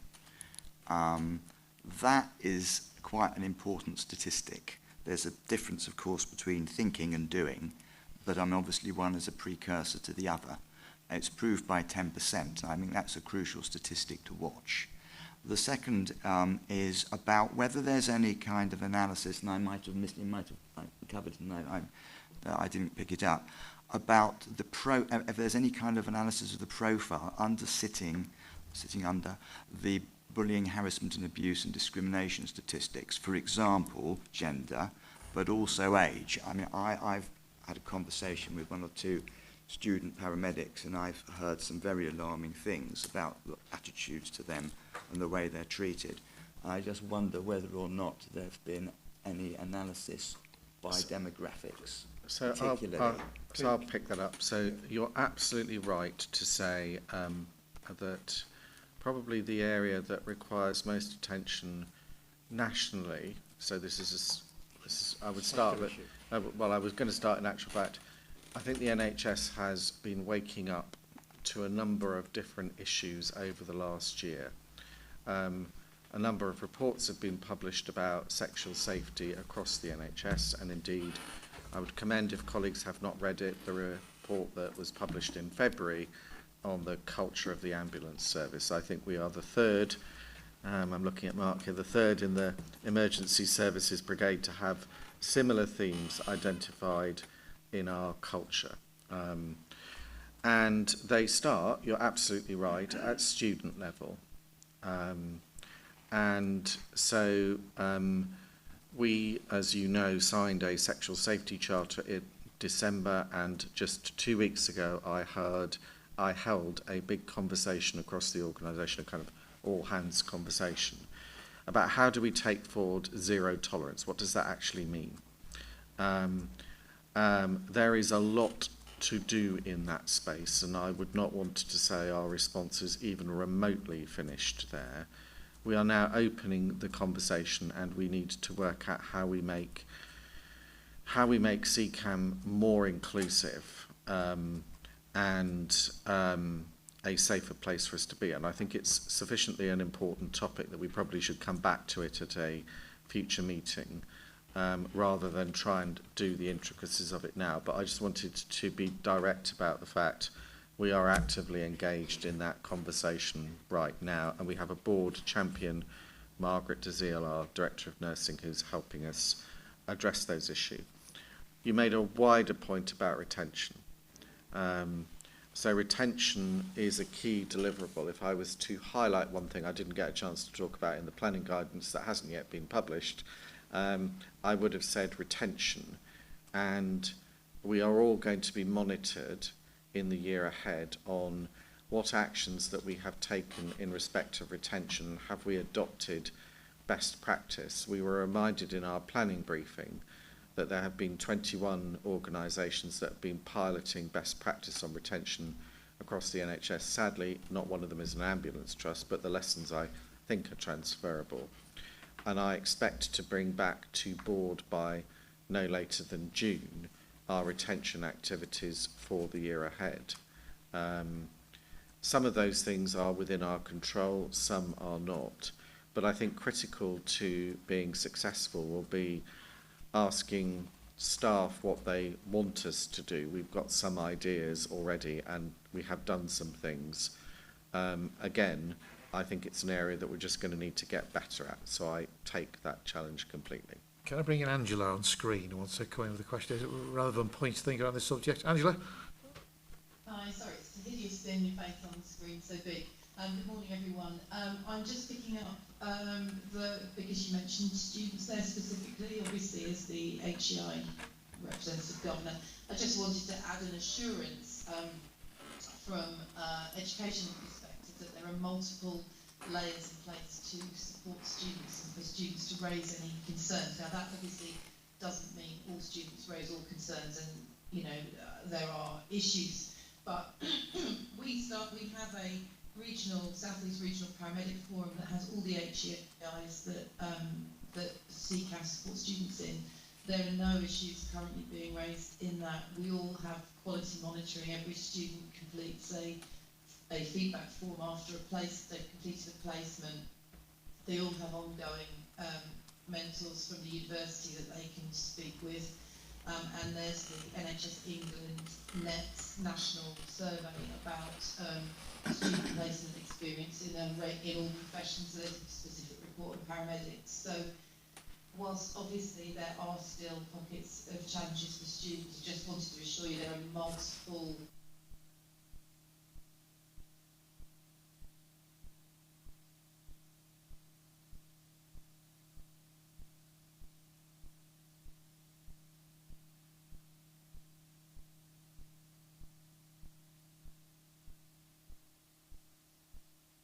Can I just bring in Sue, or perhaps Liz as well on it? I know you've both been very assiduous in following this up, both in the People Committee, but also on visits, on the quality visits that non-executives make. So you might want to comment on this. I'm happy to start, Liz. I mean, thank you, Angela. And obviously, one of the things that some of us will be doing will be going and talking to some of the students at these universities, and Angela and I are just trying to agree a date on that. I think perhaps I have a slightly different view, and that is that I have heard some concerns coming from students, and I have heard concerns particularly from female students. And so I know that the FTSU team has been visiting the universities and talking and have plans to continue talking to them directly so that they also have an additional avenue. And clearly we also need to look at how we are mentoring our students and supporting our students in the organisation itself. And so we are alive to that. And that is why the management and leadership training and the sexual safety training that we are delivering for our people is also so important to ensure that they are managed and supported in the right way. And so there is a FTSU side to this where we can monitor that and do the follow-up, but there's also the training side for our staff also that is important. Liz, I don't know if you wanted to add anything. I think I'll just add from my visits. I think when we're out there and we're talking, I agree with Subo, there are still issues out there. And I think our student group do their best to blend in with current culture and behaviours. And I think they want the best placement they can get and the best end of placement report they can get. So there is still that acclimatisation, and I think as part of our culture programme going forward, that will improve, because I think they do work very closely with CCAM colleagues and do try and fit in and blend in to the best of their ability. And I think there's also that challenge from us when you have that conversation with them and with our teams out in ops, that they, because you overhear discussions, conversations, you know, things like the students always make the tea, you hear it. You know, we're back, go and put the kettle on and whatever. And it's just little comments like that they trot along and do it because that makes life easier for them. So I think there's still a cultural shift required, but I think what students have learned is they can now speak up, and there is safe space now to raise concerns and issues, even if that happens at the end of the placement. What we can say as an executive team, we can be assured the executive, particularly the chief executive, but supported by Margaret and the rest of the team, are actually treating this subject with great appropriate seriousness now in a consistent fashion. So that's something which I think I've seen a big change in CCAM over recent years in the way in which this is now being promulgated. And you've got to look at the webinars and other things that Simon's led personally on this, as well as a joint statement we both made that was circulated around the organisation a few weeks ago. It's been taken with all seriousness, and the culture will have to change. There's no choice about it. Can we quickly move on? Martin, is this a final question? Yeah, I mean, I totally agree with Liz. There's a power dynamic with the young ones in all sorts of different ways. And while these formal mechanisms are there on paper, things that I've heard suggest that there are blockers to using them. So the caution I will give is that just because things don't filter up doesn't mean they're not happening and they're not there. I won't go into any details, but I've heard some quite appalling things.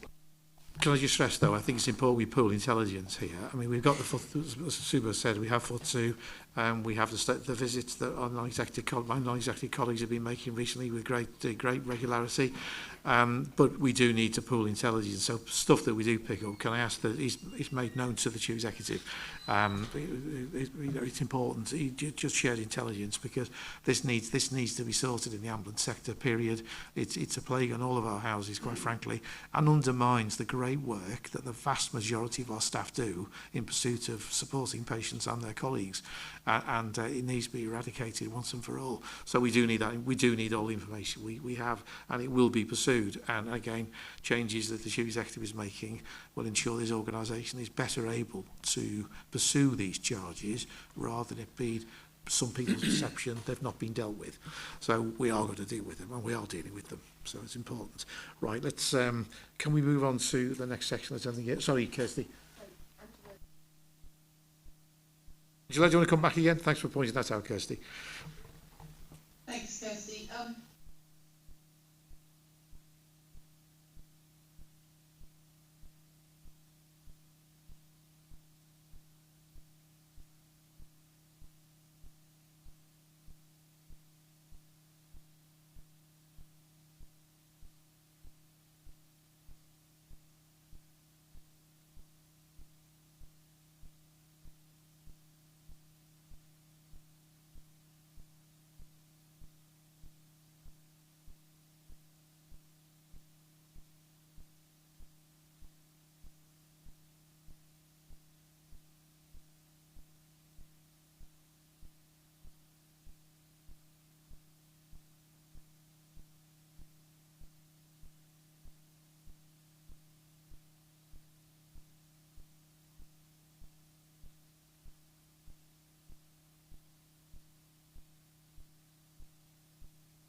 Thanks, Angela. Really helpful. Kirsty? Mine is just coming back to the staff survey just briefly. It's just an ask, really. it's really nice to see the benchmarking against other ambulance trusts, because actually that they're our peers and we do actually. But actually it'd be really nice to see where the best NHS trust sits as well and how far off we are, because it's great benchmarking against our peers, but we need to know what the gap is between how could we be in the top of the NHS going forward. That was my only ask. Good challenge. We certainly made that information available. It's publicly available as well, and we've a way to go with some of our other colleagues in the NHS. But nevertheless, given where CCAM was, and quite frankly, I think I felt a collective sense of shame last year with the staff survey and some of the comments our staff made. I think to see the improvement we've had in the last 12 months, quite frankly, has been I don't want to use the word transformational. It's certainly been a boost to morale, put it that way, certainly my morale. But there's more to do. There's absolutely more to do in this place and in this sector. And I think in all of the blue light services as well, as we've seen from recent media publicity, there's still some work to do. Yeah. Let's move on, please, if I may, just to pick up on the well-led review. This is just a very brief update because we're still to receive the final version of the well-led review. We've only had a draft for comment. The final version is coming to the Trust Board in April. Yeah, that's right. Please, some people pick out some headlines to see where it's been a positive report, I have to say, but it's in draft form, therefore hence why it's not being shared. Yeah, so just to remind the council, because the council governors have been part of the process. There was a jointly commissioned review with NHSE and the ICB linked to our RSP exit criteria that Simon will talk to in a second, undertaken between November and February against the key lines of inquiry. Number of site visits, interviews, stakeholder group surveys, of which council governors were a part of. And the aim was to test both where we are today, but more importantly, the improvement journey we've made since the CQC well-led inspection in 2022.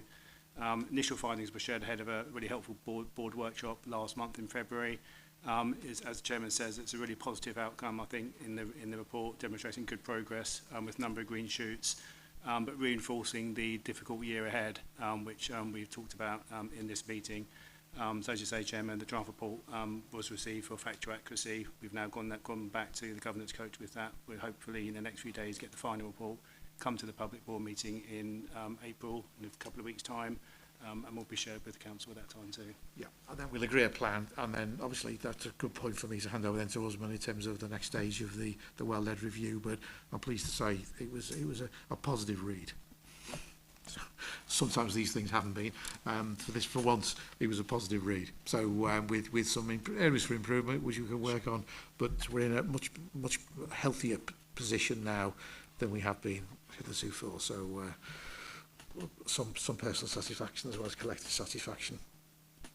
Let's move on then briefly to recovery and support programme update. We still remain in the recovery and support programme despite our pleasing progress. But Simon, what are our prospects? So just to remind everybody, in May 2022, the Trust was placed in RSP, Recovery Support Programme, as a result of the well-led review that was conducted. So that's the starting point. We're approaching the 2-year anniversary of that in May this year, and on May the 7th, David and I will attend a meeting to review our progress. There are, broadly speaking, 5 areas of progress that we will be assessed against. I'm doing this at summative level because it drops down into about 23 or so detailed criteria. The first is, do we have a strategy for the organisation going forward? Well, hopefully you've seen this morning that we have a very clear intention about where our future direction is. Secondly, do we have a structure for the organisation that will help us implement the strategy? Thirdly, have we demonstrated improvements in our culture? And I think I am approaching this as a kind of glass half full moment, because frankly, if I'd have been offered the scores in the staff survey when I started that we've just received, I would have accepted them with gratitude and thankfulness most days of the week. Fourthly, have we made improvement in terms of our well-led status, which was obviously at the heart of the concerns that were raised. And I think it's important to acknowledge here that although the report, and it will obviously come out in due course, that's the product of a lot of work that people have done across the organisation well before my arrival to strengthen the governance of the organisation. I'd pay particular tribute to the governance team, to Steve Lennox and indeed to David for the work that they've done over the last couple of years to put the organisation in a better place. It's not for nothing that we've now got an exemplary award for how we use data, for example. And then lastly, do we have a new chair? Well, self-evidently we have one sitting in the room. Now, the extent to which we can come out of RSP is, I think, going to be an interesting debating point, because to a certain extent the focus is always on the organisation when you have these type of conversations, but clearly most organisations that end up in special measures, there is a systemic role as to why, a system-based role as to why they end up there, and indeed their capability to get out of it. Now, given the money situation that we find ourselves in, and the challenges that we've obviously already well articulated in this discussion, my current view is that we will not be exiting RSP in May, but we will be in the position where we have done everything that we can to get to a place where we could exit. And if you look indeed at some of the comparable exits around us, arguably, so East of England is the most recent one, arguably our progress has been much more rapid. For example, we are continuing to deliver the C2 mean. I think I will keep colleagues advised, but from my point of view, I think I am not sitting here thinking if we didn't exit RSP in May the 7th, that would be anything other than the fact that we are bound in a system, and the system has as much responsibility as we do to help us get out of that programme on a sustainable basis. And that's probably all I would propose to say. Yeah. And I hope we'll still be in receipt, if we are still in this group, we'll still be in receipt some additional funding that goes with it. So we'll have to make sure that's the case. Because we in it, not through anything of our doing, it'll be because of the issues of the finances of the wider NHS. So I'll say Hotel California, you can check in, but you can't check out. So that's where we are currently find ourselves. Right, can I propose that we take a comfort break of 10 minutes, be back at 12:15. I think the rest of the items we should be able to transact quite speedily. So brief, say 10-minute comfort break, and then we'll be back at 12:15, please. Thank you.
Right, colleagues, can we please make a start? You've had a minute's extra grace, so can we start on the rest of the agenda items, please? Just moving on then, the Membership Development Committee report. David, your last report, sir. Okay, my swan song, yes. I'll make it short and sweet, just like me. Right. Obviously, the objective of the Membership Development Committee is obviously to get more engagement into the Trust from the public. And as a long-term view, we've developed a draft development plan that covers quite a number of different aspects. But in view of where we are in terms of the Trust, we've decided that we'll park that until later when it's more appropriate to try and introduce it. We've currently got about 9,000 members. But what we were thinking, what we'd want to do is not just get more numbers, but try and get more quality people, because we're trying to look more about getting people engaged and making a contribution. So it would be better to have a lower number that was actually contributing, getting involved in focus groups, all that sort of good stuff. So we can't do that as an overall development strategy, but what we will be doing is going to a number of events, probably 4 events during the year, where there's a very large footfall, like the South of England show, the Kent show, that sort of thing, at high footfall. And we will, of course, be asking for some vehicle and personnel support from the Trust to help us along with that. But we feel by limiting the number, we can try and get as many governors as possible along to those events.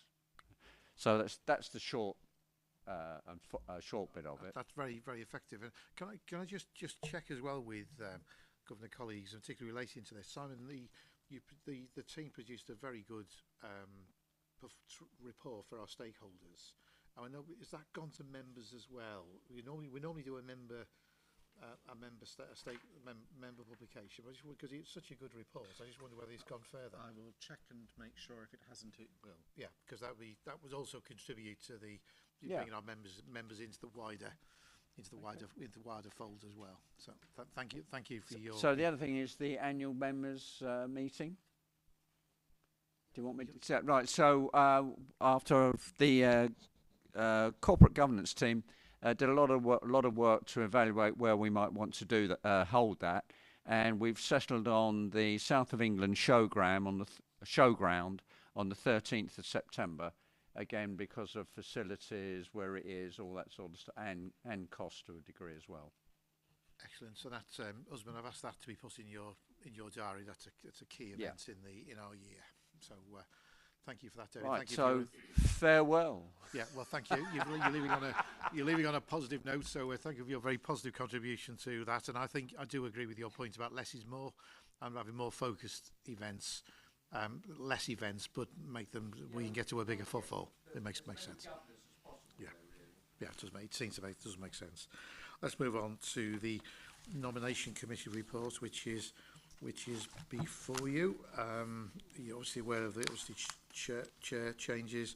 There's a process in recruitment which Usman is overseeing for replacement for Tom Quinn, who stood down recently. So that process is ongoing. I know that's the recruitment consultants have come up with quite a number of interested people for that position. So there is an appointment process in hand and dates in diaries. I think I'm assuming the date to be put in the diary, not for mine, but for others. And we've got the various stakeholder panels and other things organised. So that's an important point to note. And Chris Gond stands down at the end of March. Chris has been our associate non-exec director. Came to us through the Next Director scheme. Very pleased that Chris has been appointed to the non-executive at Dartford and Gravesham Trust. So he's moving there, starting theirs on the 1st of April. So I hope that is as much information as I'm able to share at the moment. Hope that's a clear update to everybody. Succession plans continue.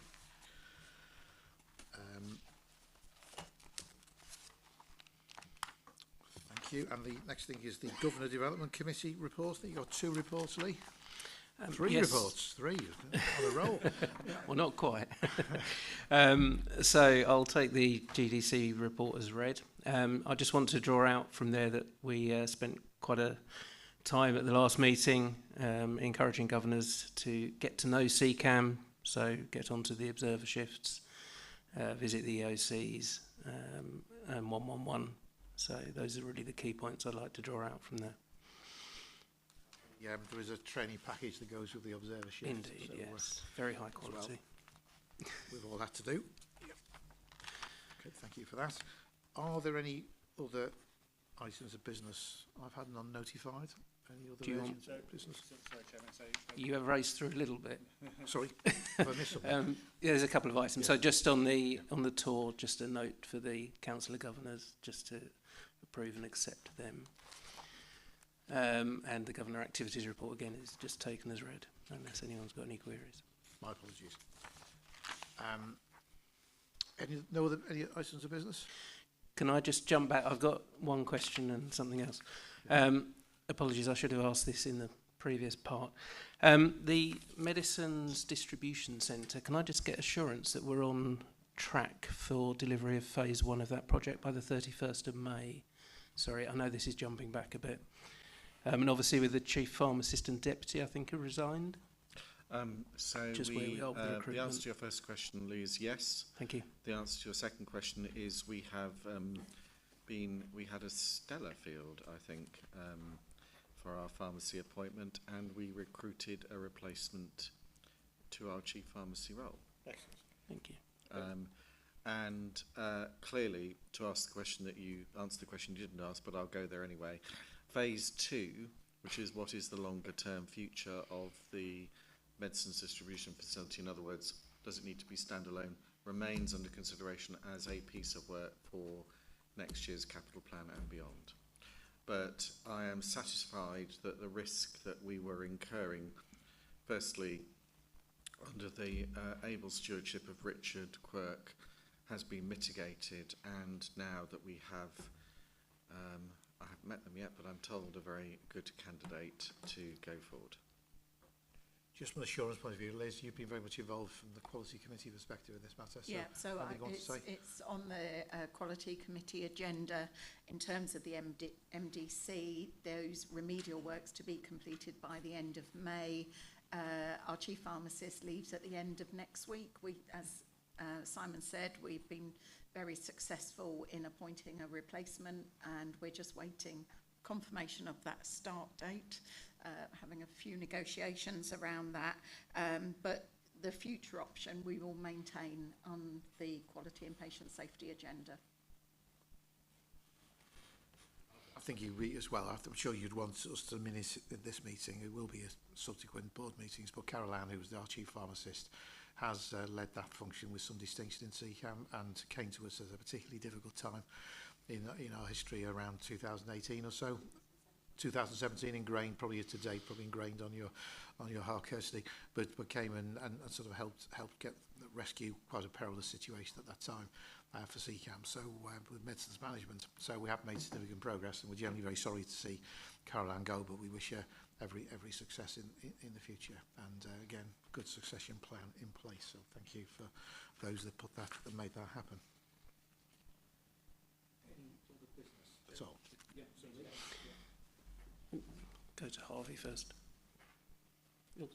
David, it was, sorry. Was it my turn? Yeah. We're obviously looking at developing or using new vehicles, but I'm just wondering what our plans might be with the legacy Fiat fleet of ambulances. Simon, you feel able to... Don't rush. I think the Fiats are with us for some time yet, David, so we won't be selling them off for a while, I can assure you. Slightly, we'll probably need to take that one offline, David, rather than just try and give you what was in my head, but I will share it in the spirit of the meeting. We are decommissioning 2 vehicles at the moment, which we will be sending, as we did previously, to colleagues in the Ukraine to help support their effort to maintain healthcare services. Just on an assurance point, I think one, I think I was very pleased to visit Paddock Wood Ambulance Station a few weeks ago to see our fleet team in action with some new ambulances that we are proposing to purchase in the future, so seeking active feedback from staff. So I can give some assurance to the council that, and David Ruiz has put in a very nice piece in the staff newsletter, in the online piece, where he thanked the fleet team, but also, again, with some video vignettes of potential vehicles. So can I just say from the assurance point of view, which is something which there's been certainly in the last 6 years, has been a feature of my chairmanship and vehicles. The executive are working very hard to engage the staff. And if the staff don't comment, well, it's the staff to look out. They're given every opportunity, and there's been great feedback, I think, in fairness. And all I can say is I had many comments at Paddock Wood positively about the process and people doing that. I know that David Ruiz has got good plans in place. We're taking receipt of some Fiats which have got automatic transmission and modified as per staff request, which again, as non-executives, we're delighted to hear. But we are also being on public record that as a board policy, after this cohort of Fiats, we won't be buying any more, and we will be guided by our colleagues, and obviously national contract. So there's work in place. So hopefully that's a chapter of our history that will slowly go into the past, but it will be slowly. Yeah, but you have some assurance the board have given it their attention. Okay. Any other comments at all? Right. Yeah. So, of course, David, this is your last Council of Governors meeting. Yes, it is. You're probably quite glad of that. Mixed feelings. So I just wanted to take a few moments, if that's okay, just to acknowledge what you've contributed to the NHS and your career over the last 50 years. I do apologise for reading notes, but 50 years is quite a long time to cover. I'll do it quickly, but I just wanted to make sure I get everything right. So, obviously you joined CCAM in 2018. David started with the NHS aged 17, working as a porter at Walton Hospital in Liverpool, and continued to work there as a porter during his university days. After graduation, he joined Chesterfield Hospitals in Derbyshire as a higher clerical officer before progressing through various hospital management roles. He was appointed Chief Executive of Greenwich Hospitals in 1994, then Chief Executive Officer of the newly formed East Kent Hospitals in 1999, and of St George's Hospital, Tooting, in 2006. In 2006, David was awarded the OBE for services to the NHS, and from 2011 to 2015, David led the Tertiary Hospitals Group of the Hamed Medical Corporation in Qatar.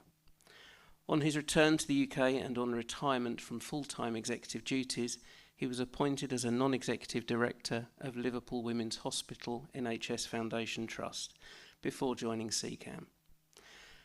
I just want to say thank you on behalf of my governor colleagues for your commitment to CCAM since your appointment. You've led the trust through some very difficult times, but it's your commitment to our patients and our staff that has remained constant.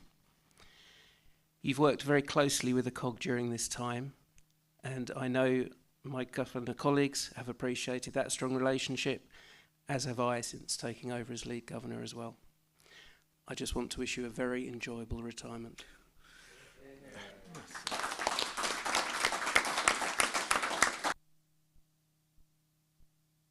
That's very kind. I wasn't expecting my CV as well, so that's really good. And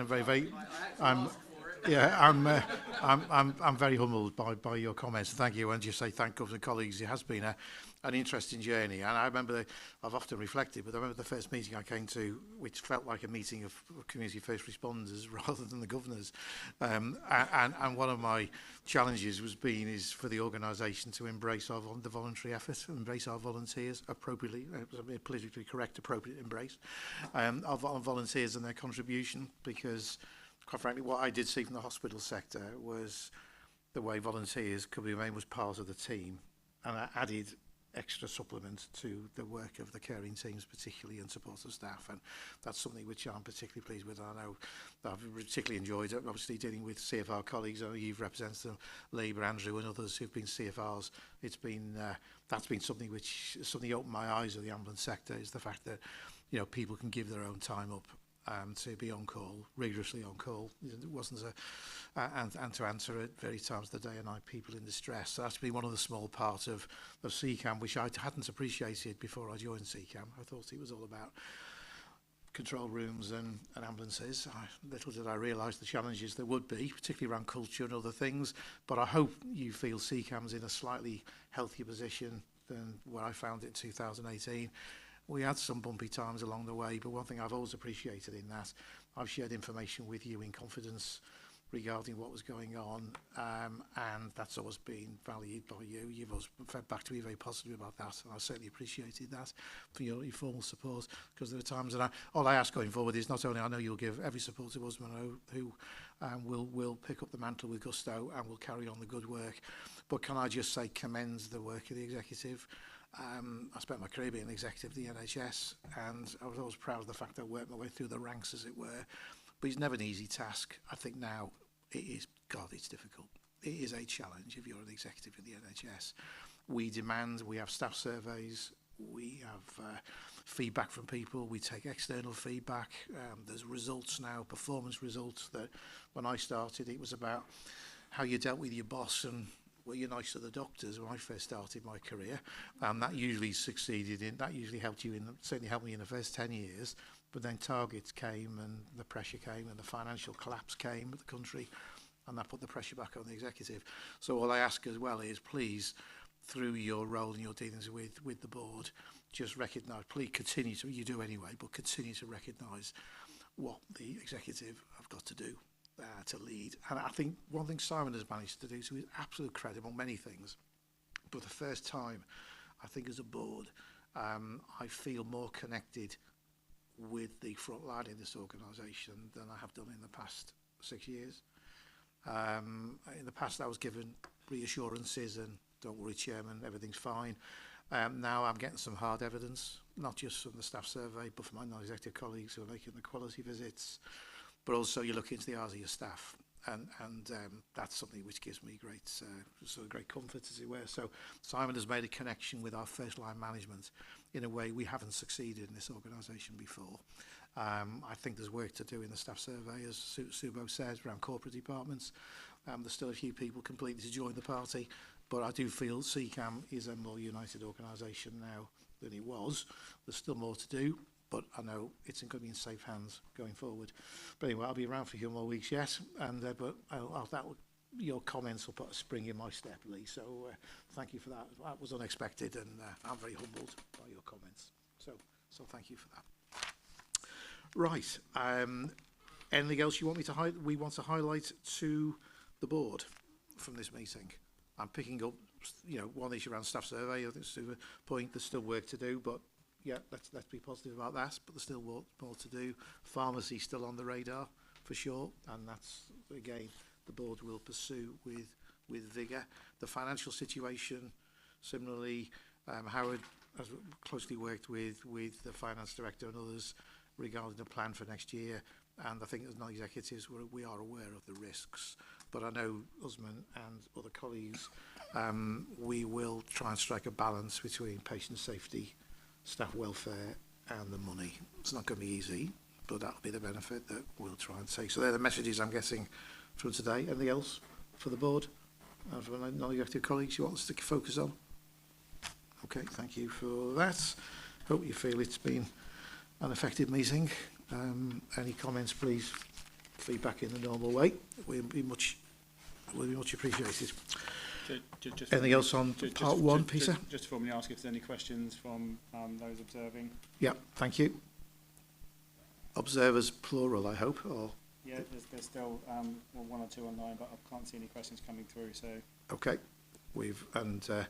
there's one question. One of our new governors, sir. Yes, thank you. I had a question concerning the strategy. Obviously, adoption of option 2 will have an impact on, for example, acute trusts, mental health trusts and community trusts. amongst a lot of others. It will affect the number of patients turning up at the front door and their condition in acute trusts. And those who would otherwise have turned up, the acute trust might need more support in the community. The reason I mention that is because until the end of the month, I'm a governor at the Royal Surrey. And the Royal Surrey is an acute and community trust. It's in the process of adopting its own clinical strategy for the next 5 years. And I mentioned at a recent meeting that it didn't make any mention of CCAM. And I felt there should be some sort of strategic relationship with CCAM looking at the strategy. I mentioned that because my question is, now the strategy is about to be adopted, is there going to be a communication strategy that goes below the level of ICB?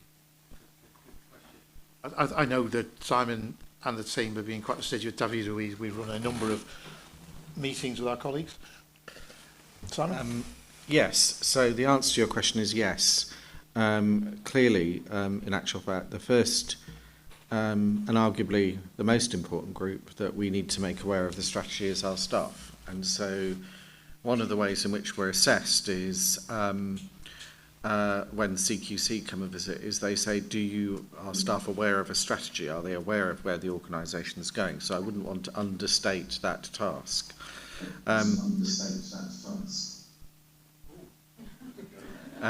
I'll try again. But also, we've already been engaging, as I said earlier, with the ICBs and also a load of other organisations across the patch that we serve. So we will be talking about this probably relentlessly over the next, that's the word I'd use, relentlessly over the next year. Because you're right, it's a collective effort to make this successful. And it will be incumbent on us to make sure that we carry the burden of that effort. Well made point. Okay, thank you. We'll break and then we'll move on to the part 2 items. Peter, anybody that we just need to leave the room? Yeah, so if we can ask those online that aren't part of the Council of Governors to leave, now the meeting's closed, and Mark will also leave. Everyone else can stay. Yeah, this next part isn't recorded. No, it's not.